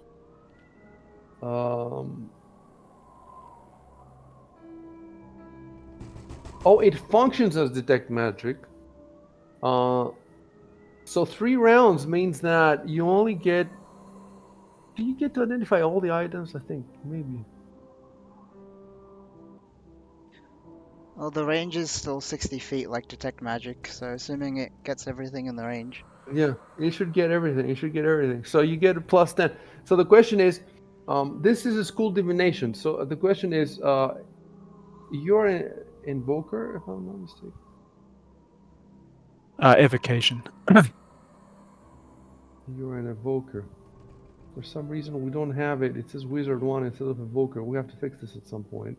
It shouldn't say Wizard 1. It should say Evoker 1. Are you sure you're Evoker? Where would it say? Where would it say that? I think It's in our Evocation's one of the abilities. wizard schools. I know. But, Yeah, but, it's but where would it say? It's in his abilities. It says arcane ability? possibilities, arcane school. So it says school divination and then level wizard 1. So I think the school is the important bit there. Yeah, my schools are evocation, and the oppositions are necromancy and enchantment. So there's no reason why you cannot know identify. The question is, you have. It doesn't seem like you have taken it. It No, I doesn't seem like you have it in your spell book. So the question is, how many spells do you get in your spell book? And I think you get to choose spells in the beginning. So let's go back to the wizard.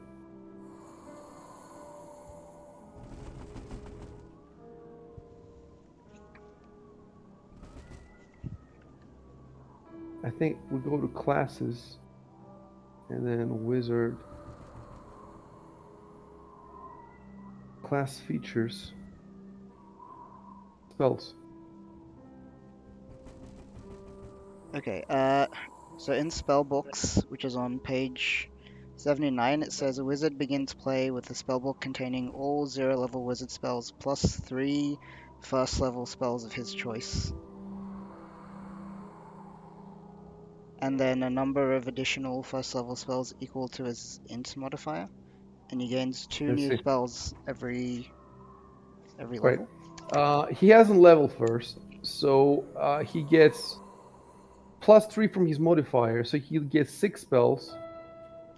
And I think that's how many he's got here. Let me see how many he's got.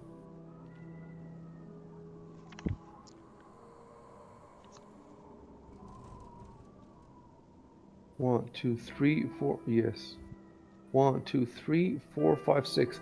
He's got Detect Secret's Door, Detect Undead, Featherfall, Mage Armor, Magic Missile, Summon Monster 1. So they're good spells. It just never occurred to us that Identify is so good. It's very good. Identify is very good. On the other hand, I think that Pathfinder Identify is quite nerfed in the sense that I think that if you fail one day, you can just keep trying. like the next day. So if you can just keep trying, eventually you're gonna identify everything. Whereas in D&D Second Edition, if you fail to identify something, it means you cannot fucking identify it. That's it. It's beyond your skill. And I think you either need to find somebody who can identify it, or you need to wait until you gain a level and until your check changes, and then you can roll again. So in Second Edition, it's extremely important to be able to identify stuff. But in Pathfinder, the way that I read this book, um, it can be useful. Like if you're in a times, let's say you're in a dungeon and you find a really cool magical item, and you're in the middle of fucking wars and shit, and you don't have time to wait until tomorrow. Like in the War for the Crown game, that's how it's happened. Everything they've done that happens in the space of 24 hours. And there's so much shit happening. Whereas you guys here, you can sleep and you can try again in the morning. In any case, if one of these spells you haven't used it at all, we can change it now for identify if you want. For example, which ones haven't you used? Detect. You haven't used almost anything, have you? I haven't used anything. Magic missile. Have you done a magic missile? No. I don't know. But anyway, you want the magic missile. So I get rid of detect summon monster. someone monster. Yep. Yeah, you could because magic missile does roughly the same sort of job. Yeah. And it probably does it better. So okay, let's get rid of that. Delete it, and then spells.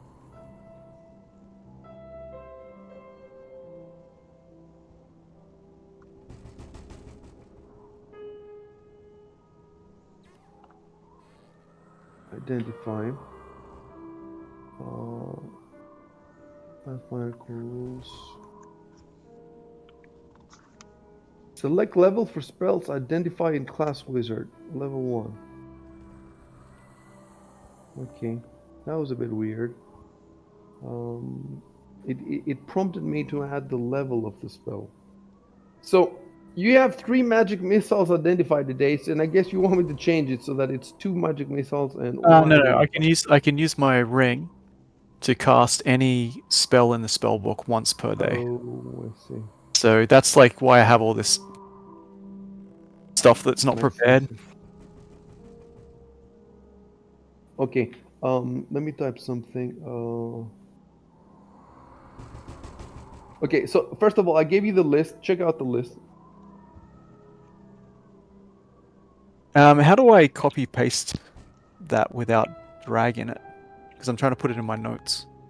Right click on the box and click on copy text. text to clipboard. Cool.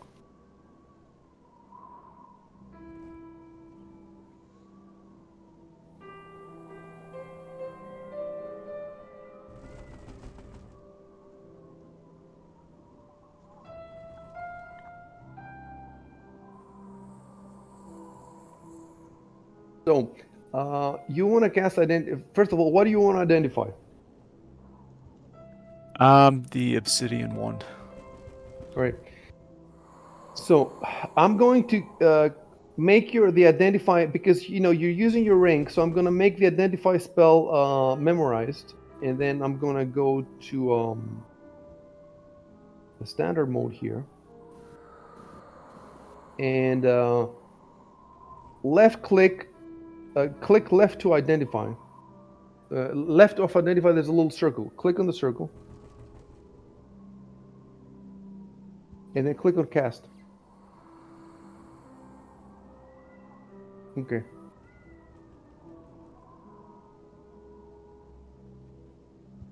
And let me pull out identify. Plus 10. Okay, so you get plus 10 on the spellcraft check. So I just need to look at detect magic.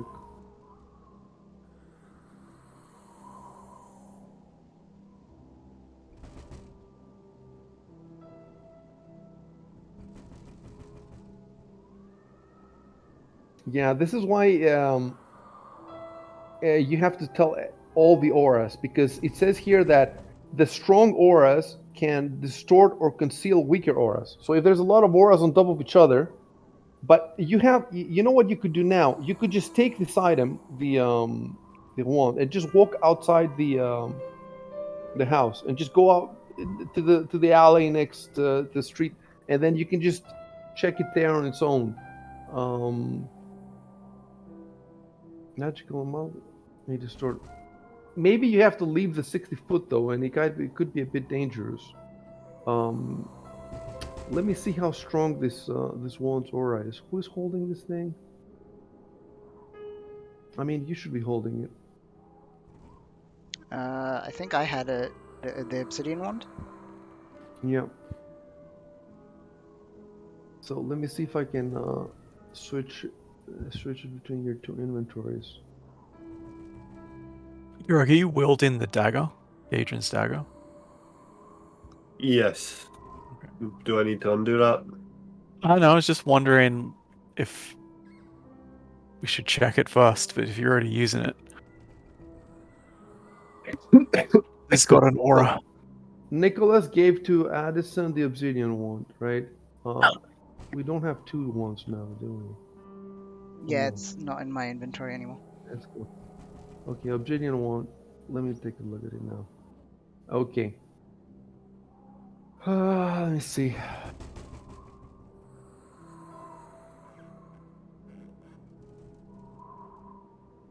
No, I don't look. This wand has.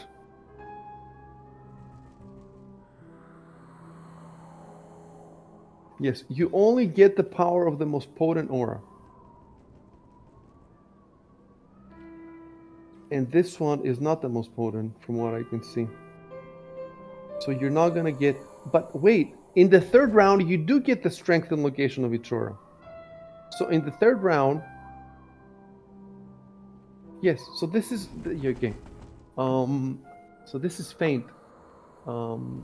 Strength and location of its aura. Okay, roll knowledge arcana.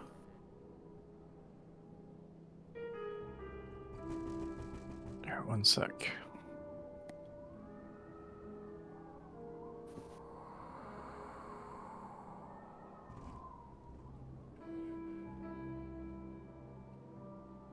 Right, so you look 20, and it says the DC is 15 plus spell level, or, this is a problem that we had. The DC is 15 plus spell level, or 15 plus half caster level for a non-spell effect, and we're not exactly sure with Chev what the non-spell effect means. I think he thought that he figured it out, but I'm not so sure. In any case.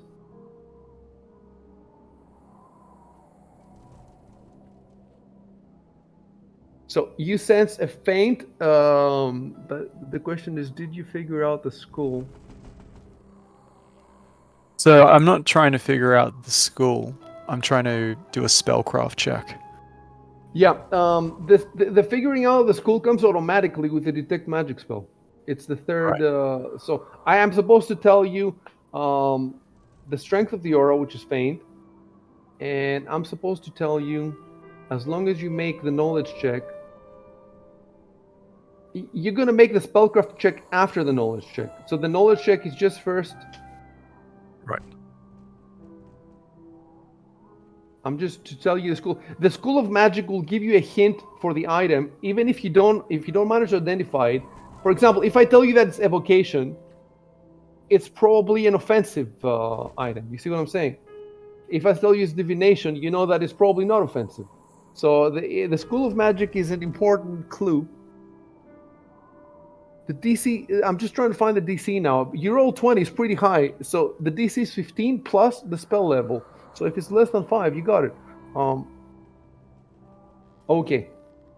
But I do know the spell of the wand. So if I just look at the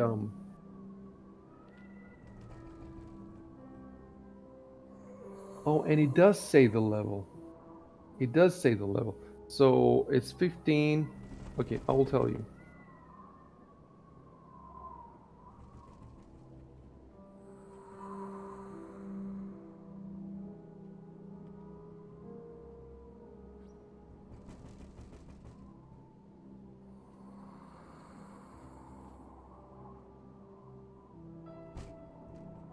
Okay. Now you roll the spellcraft, and put +10 modifier in the box at the bottom left. I don't think you need to type plus. You just need to type 10. It would be And very then I hard just to roll fail. it the usual way through the character sheet. Yes, but you have a +10, and you need to put this +10 in the bottom left of the Yeah, screen, yeah, I've done that. the modifier box, and then go to the skill, and then just double click on the spellcraft, the +8. Double click on the +8. So yeah, it's 30 fucking 1.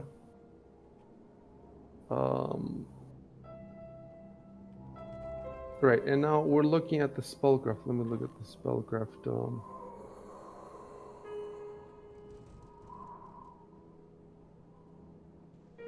That's on page 106. It's okay. I clicked on the little blue ribbon. Oh yeah.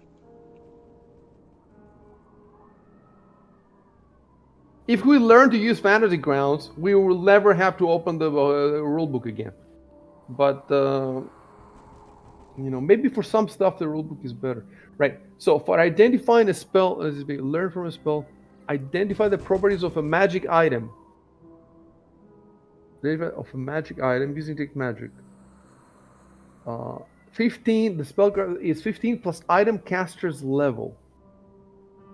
Items caster level. So it will be 15 plus whatever that level is, and I think that level is 1. Let me see. The wand again. The good news with this is once we've done this thing a few times, then we remember it, but the first few times is difficult.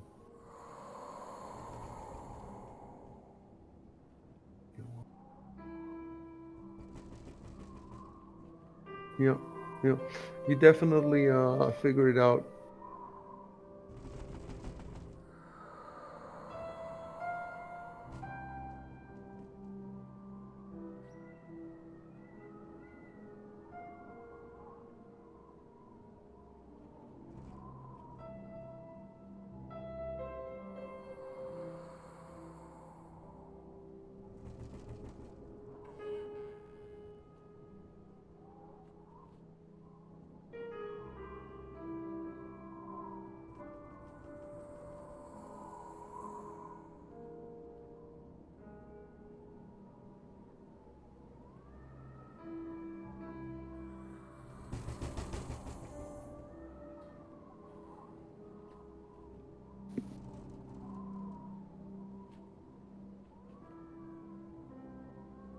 Cool.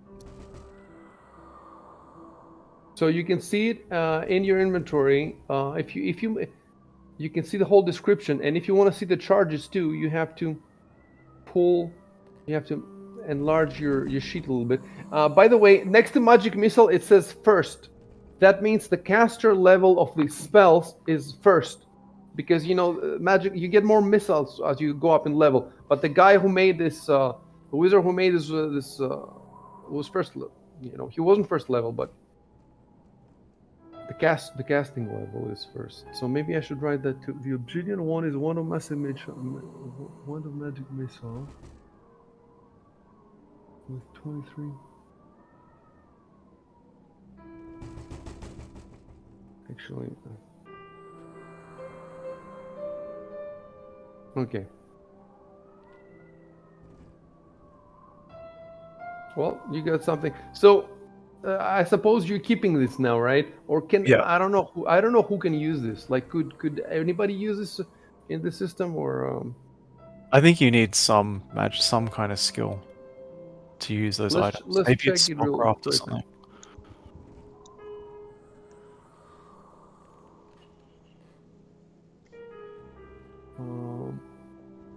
Pathfinder wand. I think it's actually pretty easy because one of the enemies in the fishery had a wand, and he was not a wizard, if I remember correctly. Activation.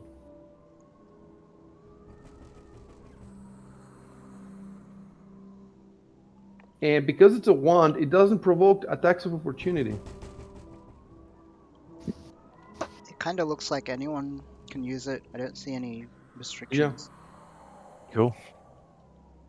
So that's really useful. Who wants a Yeah. one? Well, you can make a case. You can tell people. First of all, if you want, you can say, it's a one. It's a magical missile wand. You can call it, and then you can propose a course of action. Like maybe I should keep it, or maybe. Um, Are magic missiles immune to the because they always hit? Does that mean that they're immune to the close combat penalty? uh, Like if what is if I'm standing behind the front lines and everyone else is engaged and there's a penalty if I try to shoot at an enemy. Yeah, And Well, yeah. There's the no the penalty with this penalty thing. It hits the is start. you roll, but you don't roll for magic missile, so there'd be Yeah, no way to the apply a magic penalty. missile hits always. oh, Um, then I would keep it. look, because you already have magic missiles, but for example, Caleb doesn't. So if Right. Caleb was in the back line, he would have to use arrows, and those arrows, might hit Right. somebody. I don't know. Does he have the true? No, he doesn't have it. So he might actually be more helpful for. Neil Valor was never going to use it because he's always going to be in the front line. But and Nicholas probably is also going to be near the front line. So I would give it to Caleb, to be honest with you, for now. Yeah, that makes sense. So type something that explain, it is a wand of that shoots magic missiles, and maybe you want to have it Caleb or whatever. And then try to give it to him by dragging the ribbon from your inventory to his character portrait. I want to see if that's going to work.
Yeah, and by the way, identify can be done once per day. So if you can eventually identify everything pretty much, unless something is just I don't know, is unless something has such a high DC that even your best roll, even if you roll 20, it's beyond you. But I don't know if that is possible.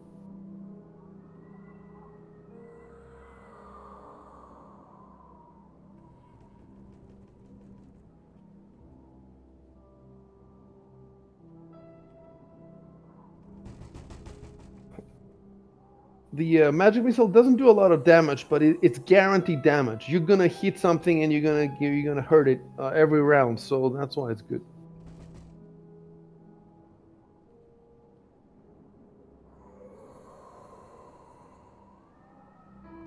So, So did you say that I could move? I could give Yeah, this to him let's give it a try. So go to your inventory, and in your inventory, to the right of the item, there's the blue ribbon. Drag the blue ribbon on Caleb's portrait and see what happens. It should work. So when you Otherwise, say how would this you? blue ribbon, is that the Paizo logo? Yes. Okay.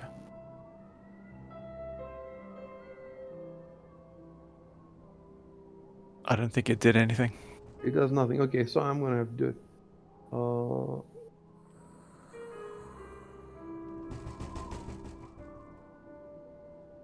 Oh, why is it not working now? It just popped up on my screen. I think it did work. No, but I still see it on. Oh, I think maybe what popped up on your screen is the The description. information. Yes. Yep, still the information. Okay, I don't know why. Oh, okay. Okay, it doesn't work on the portrait, but it's gonna work in your inventory. The difference is that the other players cannot access your inventory, so it has to be me, I guess. You know.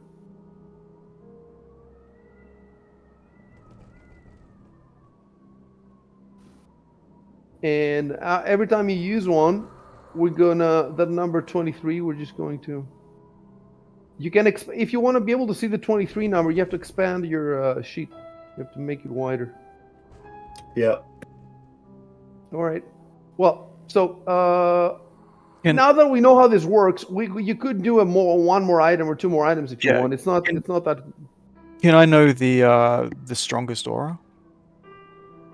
Because I should have got that from identify, You right? should have, but for me, if you to get the strongest aura, that means I have to go through all these items one by one in the inventories. You see I'm what I'm trying to saying? figure If out you which is want, the most important.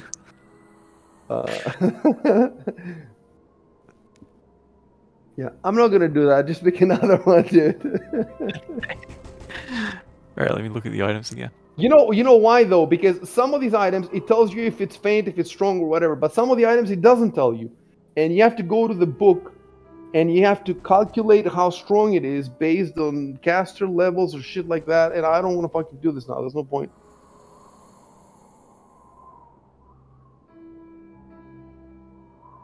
It might even be faster to just fucking do all of them one by one, but just pick another one. Pick another one, and then you guys go do something, and then later on you just pick another one, and eventually you'll do all of them. All right, let's do the Harrow deck. Or is that obvious? Is it already obvious what that No, does? I'm not gonna say anything. You want the All Harrow right, deck? We're gonna do the Harrow deck. So all right, let's do who the Harrow has deck. this? Who has this?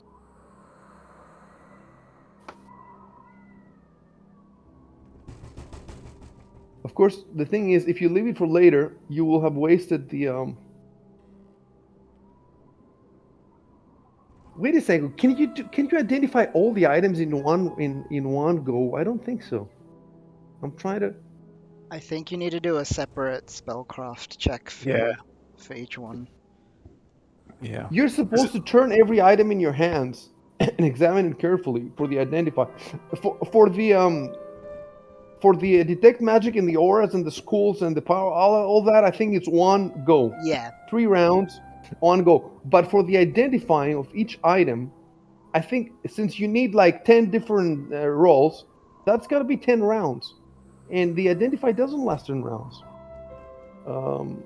This is actually an important point because if it's like this, then you have to wait 10 days or whatever to do all of them. So let's look at this carefully. Spells.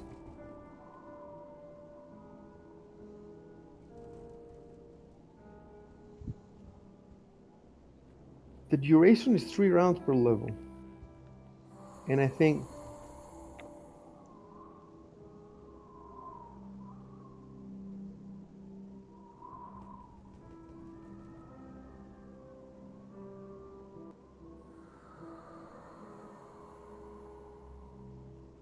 and by the way, for the identify spell, the area is not a circle, it's a cone shaped.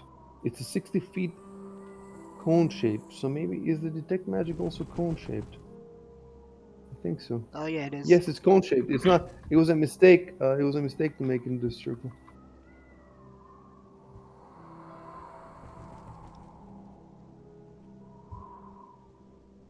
Yes, cone shaped 60 feet. Detect magic is up to 1 minute per level, so 1 minute is 10 rounds for detect magic. But identify is 3 rounds.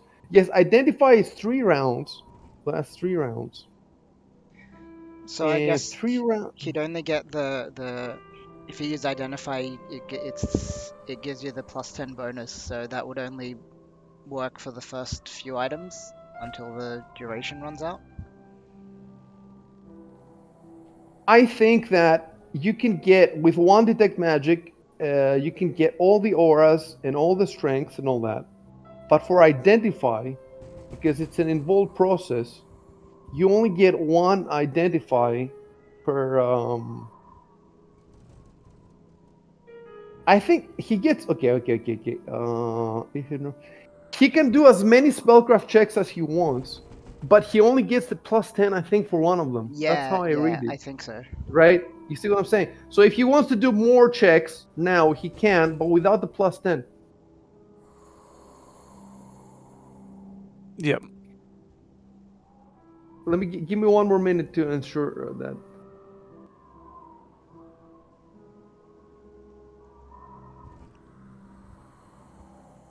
Yeah, yeah. Well, that's what makes sense to me. So,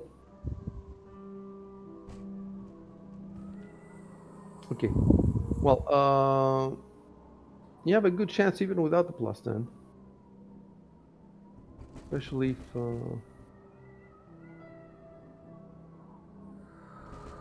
Okay, remind me which one. Okay, it was the It's Arcana it was for the the Pharaoh deck. yeah. For, Okay, so roll knowledge arcana. Make sure the modifier is clear, right? There's no modifier. yeah, there's no modifier. Okay, 13. And is what sort of aura is that? Do you know that? Yeah, I will tell you. First of all, oh, I see. So it's 15 plus caster level, right? Detect magic. Plus half caster level for a non-spell effect, and that's the problem now. So I do have the Harrow Dex caster level.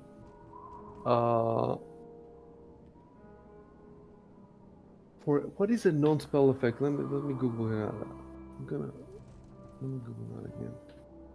Pathfinder non-spell effect.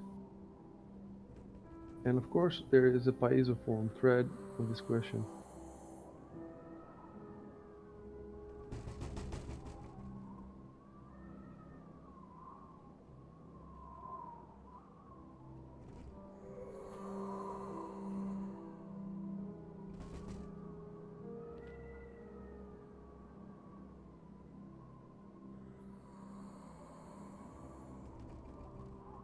Okay, I think I get it. Non-spell effect.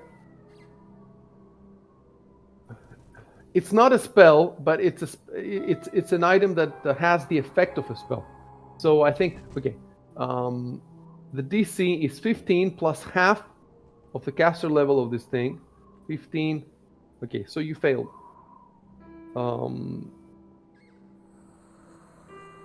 The deck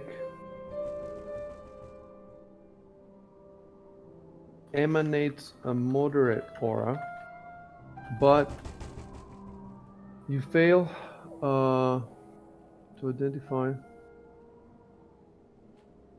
You fail to determine. Cool.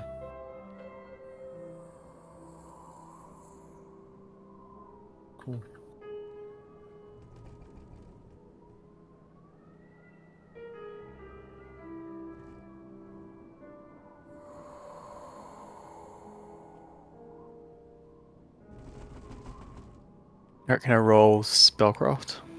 Yes, go ahead and roll spellcraft. Gee. Fuck. Let me look at the. Definitely failed.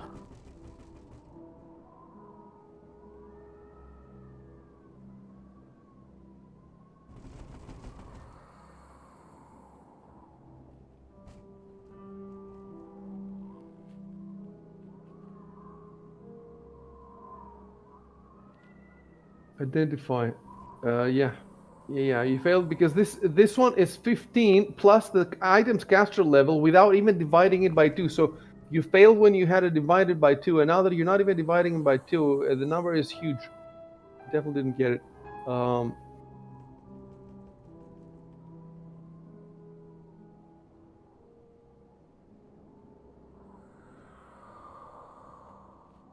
Okay, but I have a description to give you though, so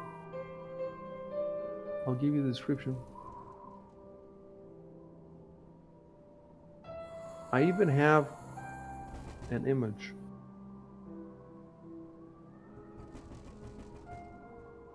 Dude, my screen is okay.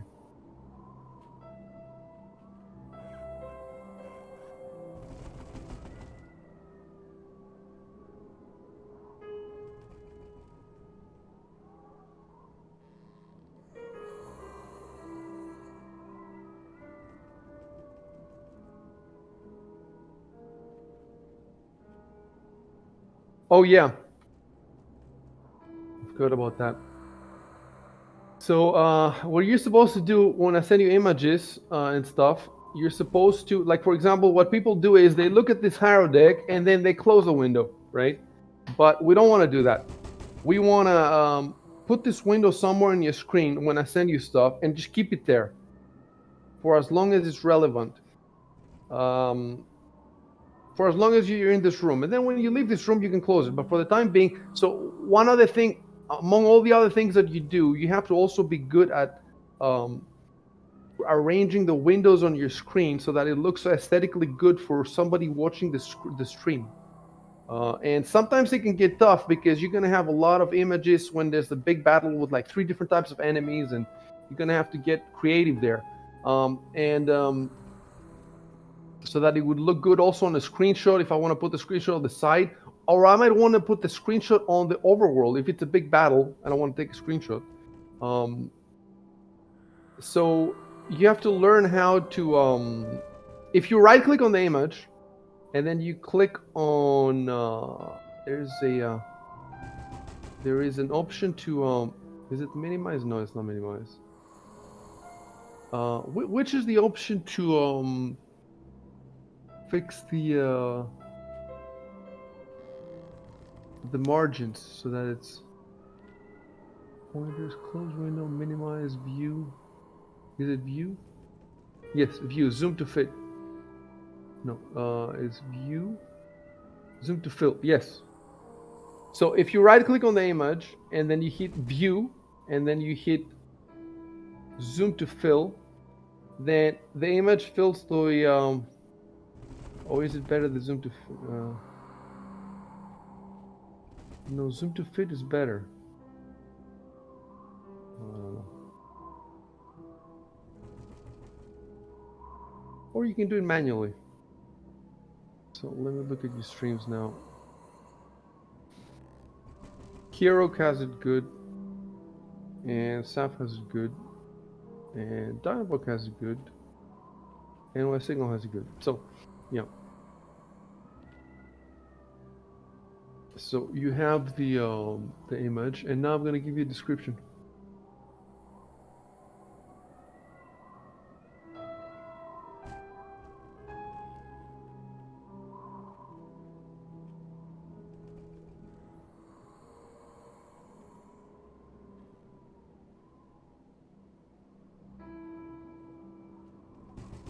Okay, I'm giving you this description because you're supposed to have studied, you're supposed to examine it very closely.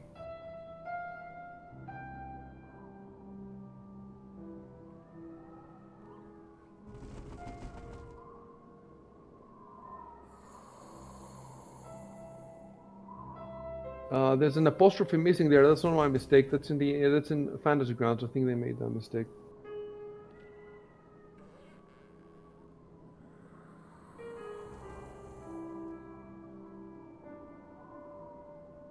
So you failed. Imagine you failed to see how powerful, to figure out how powerful this deck is, and you failed to figure out how it works or what it is.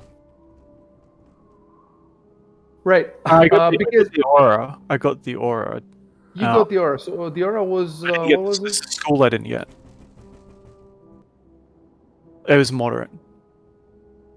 Oh, so you got this moderate, but you don't know the school.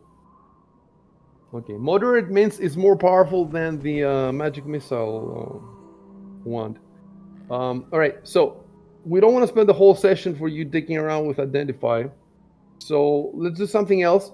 And as far as identify, you cannot use anything anymore until tomorrow. But more detect magics and more spellcrafts, you can do as many as you want whenever you want later. So you guys do something else now.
You can fast travel to Solaris, so there's no reason to. So how do we do that? Just say we're heading there? Yeah, as long as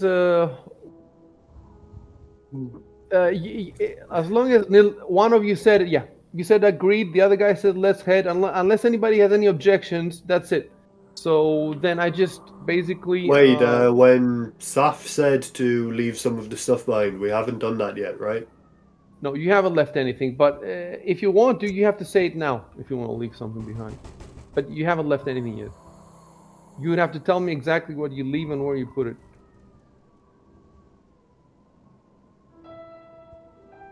It's a tough choice.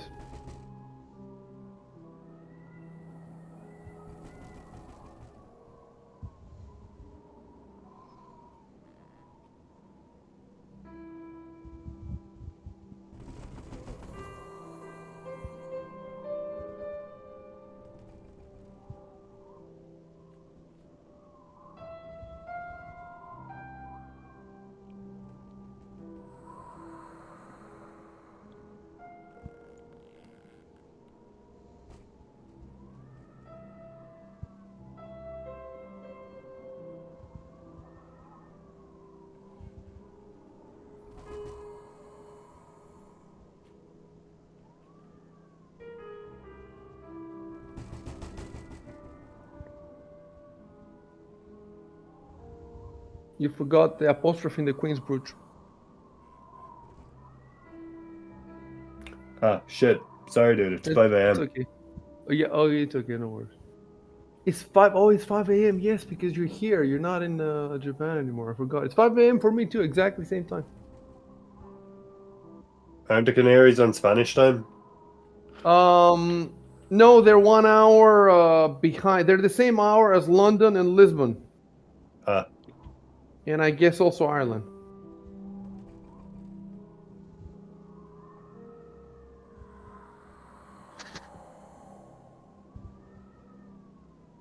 Oh yes, the shiver. You have all this shit. Like you would go away for life if you.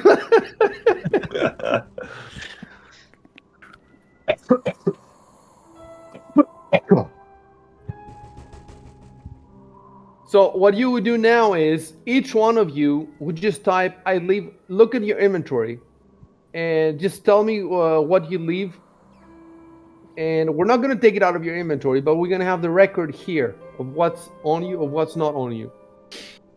And then you can all say, you can drop everything on Caleb's desk, and Caleb's going to put it somewhere. It's not like he has many options, unless I don't know, unless you want to loosen floorboards and stuff like that. Otherwise, put it under your mattress or something. I don't know. You can get the feverish guy to guard it. You bring him in. just trust the homeless guy with all the drugs. What could go wrong?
The scale mail from?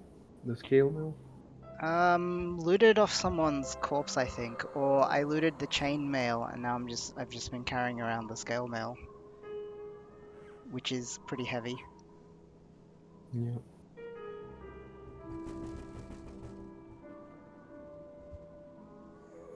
It'd be cool if every item came with a field that explained exactly where you got it. Yeah. I Well, think I think you can add notes, but Oh, pretty sure you can add sorry. notes. Hmm. it, yeah, not sure how to do that. But I think you're right. Sorry, I accidentally. No worry.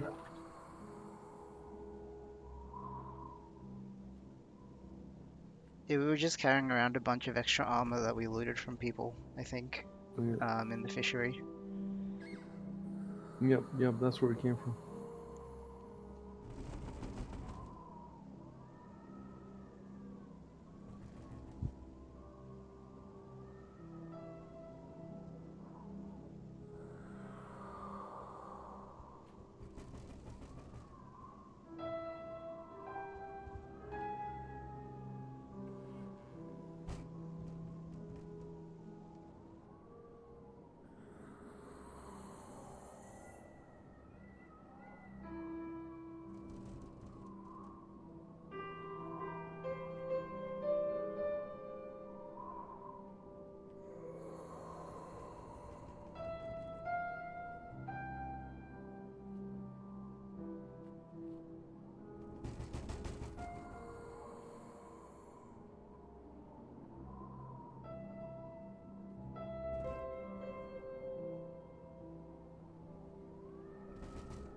All right. I'm typing something so I can do the fast travel.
All right. I'm trying to remember now. How do I move your tokens there? I think I'm just gonna have to delete your tokens from here because it's too long, too far to drag. Be back in a minute. Yep.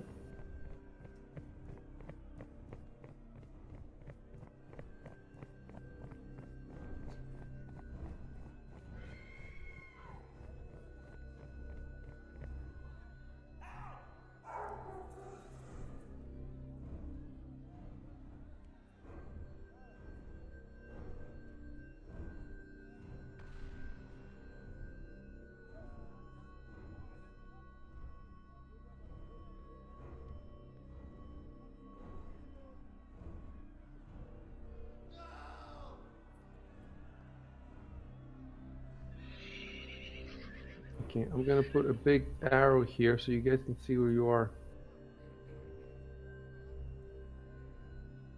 We're gonna wait for a signal.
Back. All right. So I moved your tokens. If you zoom out on the map, you'll see a big black arrow. That arrow points precisely to Zalara's door. That's where the door is. That's where you need to pass to get in.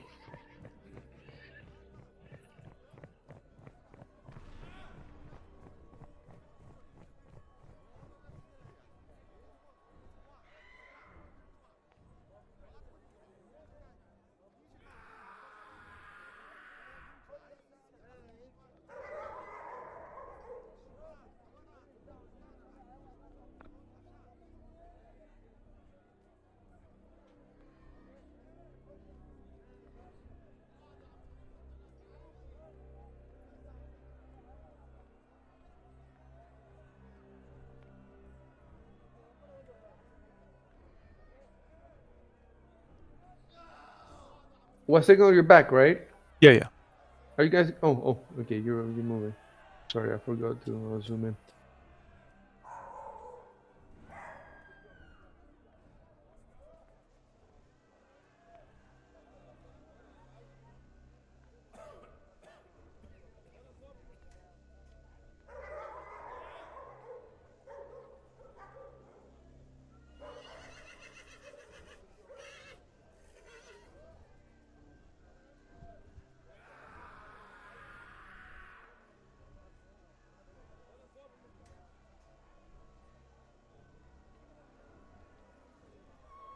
Okay, this is Nilvalor first who moves in. So Nilvalor,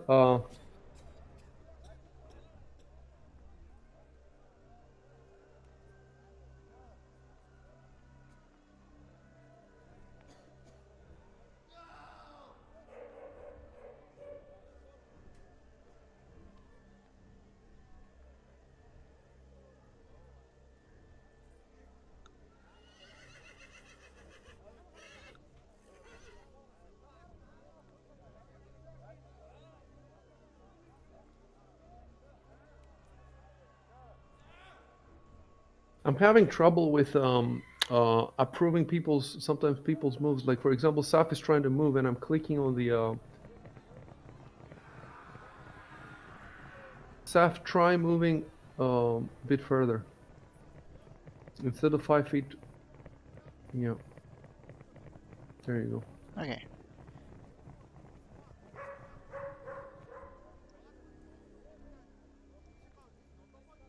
Sorry, I forget how to. Oh, just click and drag.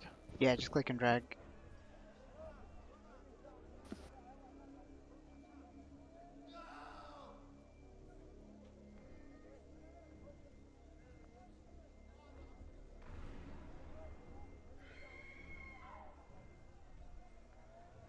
Try again. What signal?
Ah, forgot to click the control. Sorry.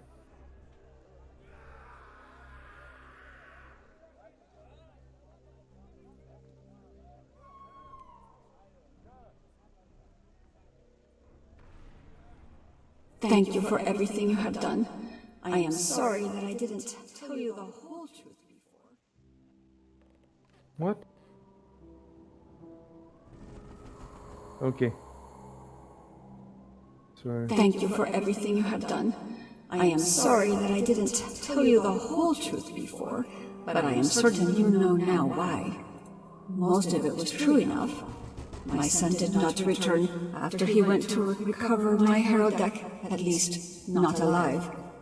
Gaydon murdered him and sent me back his head and hands in a box as a threat. Foolish as I was, I took it upon myself to bring him to justice. I sold what I could, bought a new deck, and consulted it. I got caught. And though he was impressed by my ambition, his mood soured when I spat in his eye and cursed him for all his evil deeds. He killed me and fed my body to his pet, save my head, which he kept as a sick prize. My herald deck somehow kept my spirit alive, and enabled me to take a late revenge.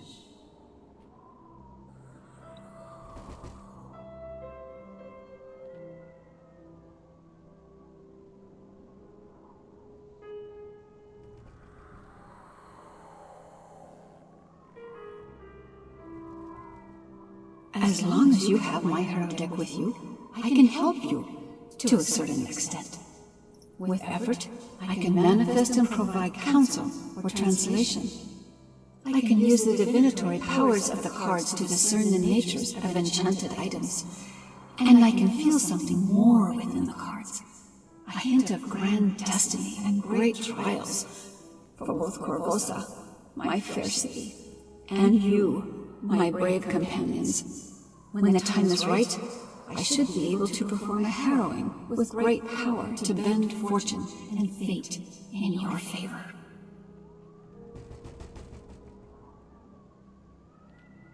Keep this deck close to your hearts, and I will be with you.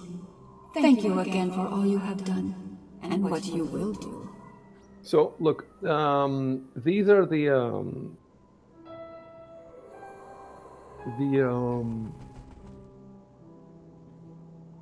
Sirenscape dialogues, but I also have the book text. So, what I'm going to do now is I'm going to give you the book text as well, so you can, it's easier to read it if you can see it. And then we also have it in the chat log.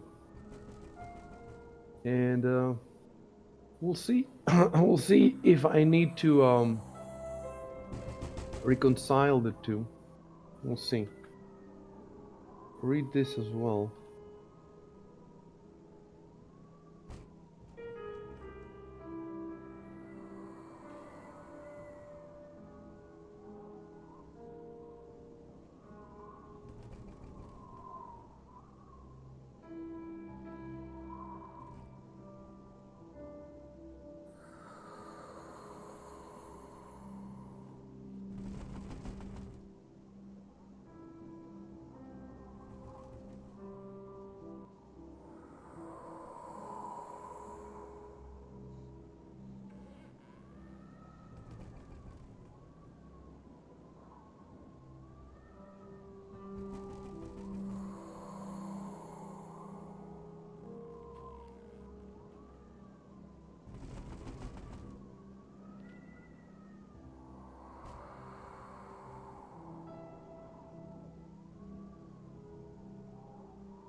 Okay, when you've read all this stuff, you can talk if you want.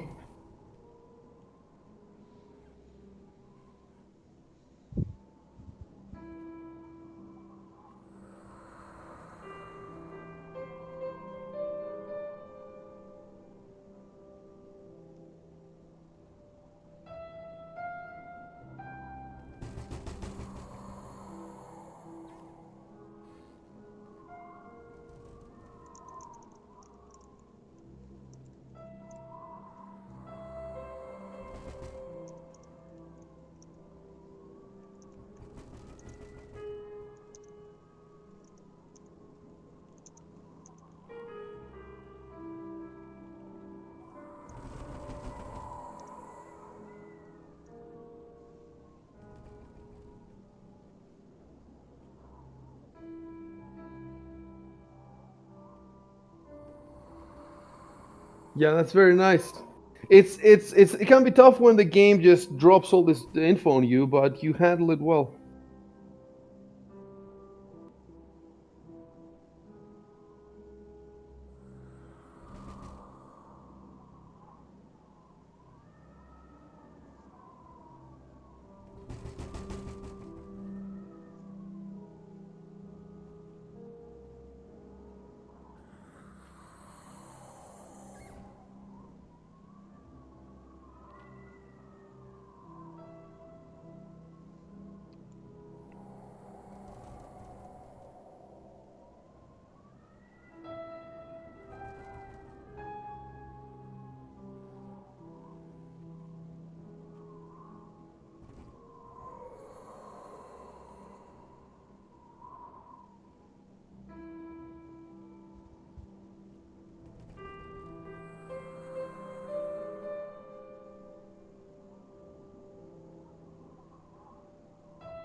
I can't actually remember. Did anyone manage to get away from us in the fishery, or did we? Yes, Yeah, there was The the blonde one guy. person. the Yeah, dandy, the yeah, well-dressed that's guy. right. That's right.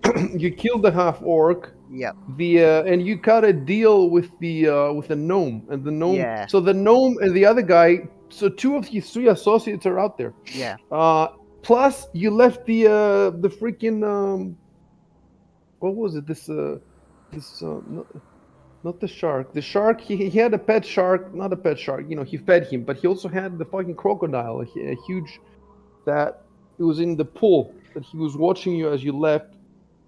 But he didn't attack you because you kept your distance, Yep. and so you managed to get out of there without killing too many people. You know, you just killed basically the half orc and Gedron. And the dog. Oh yeah, there was a dog. Yeah, the dog going down first.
I'm still typing, guys. I'll let you know when I'm done. Not typing, copy pasting, and It's that problem that those spaces that the PDFs put in that I have to. If there was some way to get rid of those faster, that would speed the game up a lot. I should try to prepare them in advance.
Are you still typing, Isaac?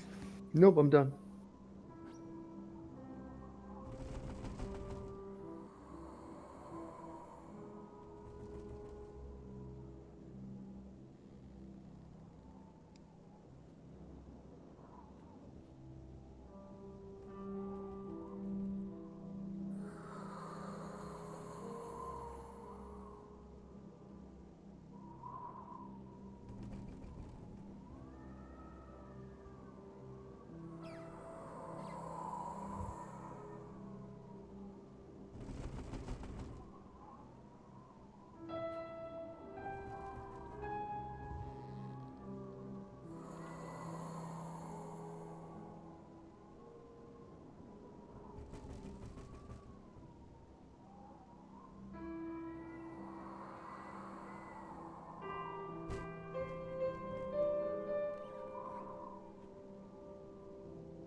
Done. A bit smaller so that you can have more space to see the map. Yeah.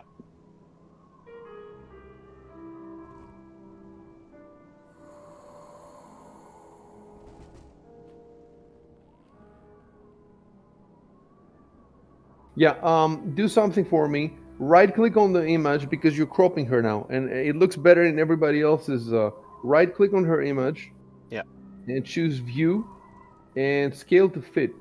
View and to fit. To fit the other one, yes. Zoom to fit. Yeah. That's it. Nice.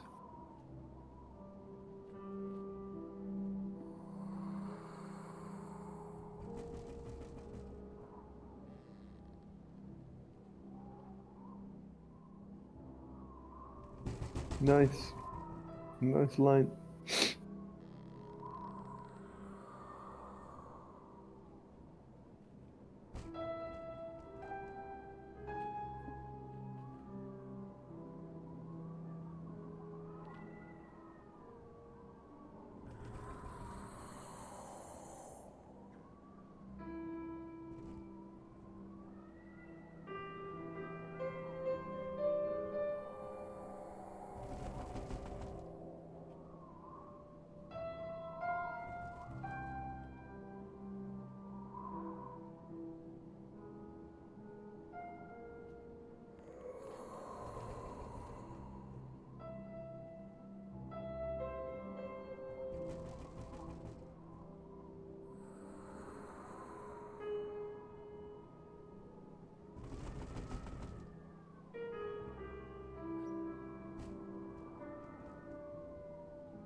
Okay, guys, we can wrap it up here.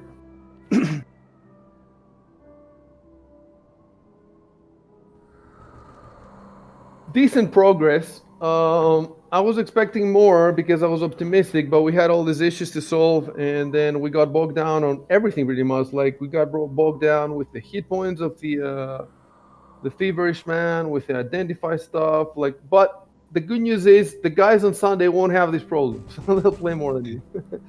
But next time you play, by the time you play next time, I will have played 3 more sessions, so I will be very. I will be smoother. Cool. Oh, I did want to ask, with some of those like identify things, would we be able to do that between sessions? Is that something we could do between sessions? It's interesting. You know what? In principle, I'm thinking that we could start doing something like this. Like we did with War for the Crown. I don't know if you remember. We had a channel where they were trying to solve the Yeah, I puzzle in remember. the escape room. So we could make these channels for every group. What I'm worried about is how would we integrate that stuff to the chat log? Right. Because Discord doesn't have the same formatting. So I don't think it's super important because another thing. If I have to do 4 different groups' stuff during the week, then I will get confused, Yep. and it will be very hard for me to prep for the next session. It will be taking time from my prep.